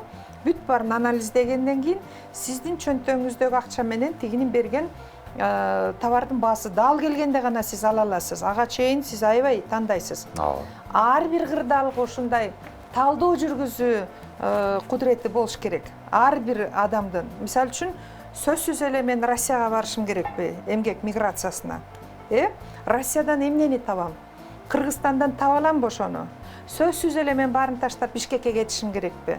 Бирок мен айылдан таба аламбы? Эгерде мал баксам, тоок баксам, эң акыркы натыйжа өзүбүздүн экономикалык жана социалдык жыргалчылыктарды камсыз кылуу да керектөөлөрүбүздү, муктаждыктарыбызды. Балким мен айылдан таба алам. Мен үчүн айылдан көп мүмкүнчүлүктү ачып келдим өзүм үчүнчү. Мына как шаарда дагы, анан айылда дагы жашаган киши катары карагаттын баасы 250-ге чейин чыкты. Туурабы, Картошка жеринде сатканда эле 10 сомдон сатылды. Жумурткаң 9 сомдон сатылып атат. Үйдөгү койлорду тим эле жаныңды койбой сатып алам деп атат. 10дон өтүп кетти койлор. Ким пайда таап атат? Же болбосо көчөдө биржада туруп, мисалы үчүн, күнүмдүк акча тапканга кызыгышың керекпи? Же болбосо биз мына 7 ай пандемияда онлайн иштедик. Баары таптаза, аба да таптаза керек болсо. Сүрмөттөп болбойсуң, ошондой чыгым 0, ишенесиңби? Транспортко, көчөдөгү тамакка көзүң көрүнгөн жылтырак албайсың, баардыгы эко. Жок, биз сөзсүз түрдө бир кандайдыр элди ээрчиме адатыбыз бар да. Биз миграция менен да иштейбиз, тынымсыз аларды барганда деле кээ бирөөнү ойлойм. Ушундан көрө өзүңдүн айылыңда бир жеткиликтүү арзан кредит менен ата-энең менен бир 3 уй саасаң, күндө 20 сомдон сатып алат сүттү жеринде сааган жерде. Бул деле эгерде сенин максатың акча табуу болсо жолдору көп. Мына алмалар кандай. Демек эң биринчи иретте бул сынчылоо жүгүртүү критический мышление керек, аналитикалык. Мен Америкага барсам, жумуш издеп мен кайсы кесип керек ачкын Google'дан эң акчаны көп кимиси берет экен ошого багыт алган. Же Россияда сен билимиңди талдап көргүн. Экинчиси бул коммуникация, байланыш. Байланыш бул 3кө бөлүнөт негизинен. Бул лингвистикалык. Сен орус тилди мыкты билсең, жанагындай дипломуң болсо, сен сөзсүз жакшы айлык ала аласың. Туурабы? Эгерде сен ошо жердеги этникалык, граждандык, мыйзамдык, маданияттык, дагы бир экономикалык өзгөчөлүктөрүн билсең, жана коммуникация деп атпайбы, сен абдан жакшы. Үчүнчү лидердик сапат, кырдаалдан чыгуу. Туурабы? Баары эле лидер боло албайт. Ошол кырдаалда мисалы үчүн жок дегенде сен 5-6 тизилип алма сатып атат эле. Эмне үчүн сиздикин алат ошо жерде өтүп бараткан эле? Эмне үчүн сиздик ийгиликтүү? Анткени сизде лидерлик сапатыңыз бар. Ошол кырдаалда сиз ынандыра аласыз. Ынандыруу ыкмасы. Ынандырып, сиз өзүңүздүн продукцияны алдырганга, сүйлөгөнгө мына ушул өнүгүүнүн жумшак ыкмасы бүгүнкү күндө керек деп атабыз. Мен айткандай болот. Мен жылбайм, баары мен туура деген принцип өтүп кетти. Сиз санап өткөн 3 сабак. Ключевой, эң өзөктүү. Бул нерсени Бирок андан тышкары да спец билимдер дагы бар. Бул 3 ойду кайсы тараптан башташ керек? Бала бакчаданбы, жогорку окуу жайдабы? Үй бүлөдөн. Үй бүлөдөн. Үй бүлөдөн. Мен көчө эле айтайын, окуя 6-күнү неберем келип турат да. Анан ал 4,5 жашта. Анан үй бүлөбүздүн мүчөсү баягы биз кой жүрөктү да текшертели деп, анан монитор койдуруп атпайбызбы? Анан ал келип калды неберем, анан мындай деген суроо берип атат. Бул эмне дейт да, жанагы тагылып турган жүрөктөгү мониторду көрсөтүп. Анан айтып атам да, бул монитор десем, тайне, бул монитор эмес, бул детектор лжи дейт. Анан мен жок десем, жок, детектор лжи. А сен кайдан билесиң? Десем, мен фиксиктен көргөм. Анан кайра мага суроо берет. А эмне жүрөк алдайбы дейт. Карабайсызбы? Эмне жүрөк дагы алдайбы дейт да. Бул кишинин жүрөгү да алдайбы деген сөз да. Анан кайра өзү жыйынтык чыгарып атат. Чоң кишинин жүрөгү алдабаш керек деп. Мен эчтеке дей албай калдым. Анан демек ушул 4 жаштагы бала ошол детектор лжыны билип атса, бул системанын, анын функциясын аткара турган натыйжасын билип атса, демек биз эмне кылышыбыз керек? Биз кыргыздар жана 3төн кийин кеч дегенге маани бербейбиз. Көчөт 3кө чейин эле отургузулат, туура? Кандай жакшы түшүм алам десең. Биз Кудай берген баланы Кудай чоңойтот. Эчтеке болбойт. Кийимин алып берсек, тамагын алып берсек, жакшы кроватка жаткырып койсок эле багып атам дейсиз. Жок, андай эмес. Балдарда тандоо мүмкүнчүлүгү жок. Өз оюн коргоо мүмкүнчүлүгү жок. Өз түйшүгүн кырдаалдан чыгып кетүү көндүмдөрү калыптанбай жатпайбы бүгүнкү күндө? Анткени карасаңыз, бир эле мисал айтайын, энесин күтүп отурат. Энеси келбесе ачка калат. Эмне үчүн? Тамак жасаган киши жок. Үй жыйнаган киши жок. Галстугун тиги таппай калат. А бүгүнкү күндө айтып атабыз, ар бир кырдаалда өзүңдүн ошол билген билимиңди пайдаланып туруп, чыгып кеткенге мүмкүнчүлүк бериш керек деп атабыз эне атасы. Жол болсо бала бакчага эмнеге барасың десе, тамак ичеткен уктаганга деп. Жок, бала бакчага тамак ичкен уктаганы барбайт. Өнүгүүсү коммуникативдик, эмоционалдык, мына өнүгүүсүн өнүктүрүш үчүн барыш керек. Ошон үчүн үй бүлөдө башталат. Чоң рахмат. Кыска тилекке каршы биздин убактыбыз жыйынтыкталып калды. Доктор Гүлге Кендирбаева, билим берүүнүн эксперти, бүгүн бизде мейманда болду. Чексиз ыраазычылык билдиребиз. Өтө мазмундуу, маанилүү ойлорду бизге жеткире алдыңыз. Чоң рахмат дагы рет. Ал эми азыр болсо биздин көрүүчүлөрдүн көңүлүн кыскача жарнамага бурабыз.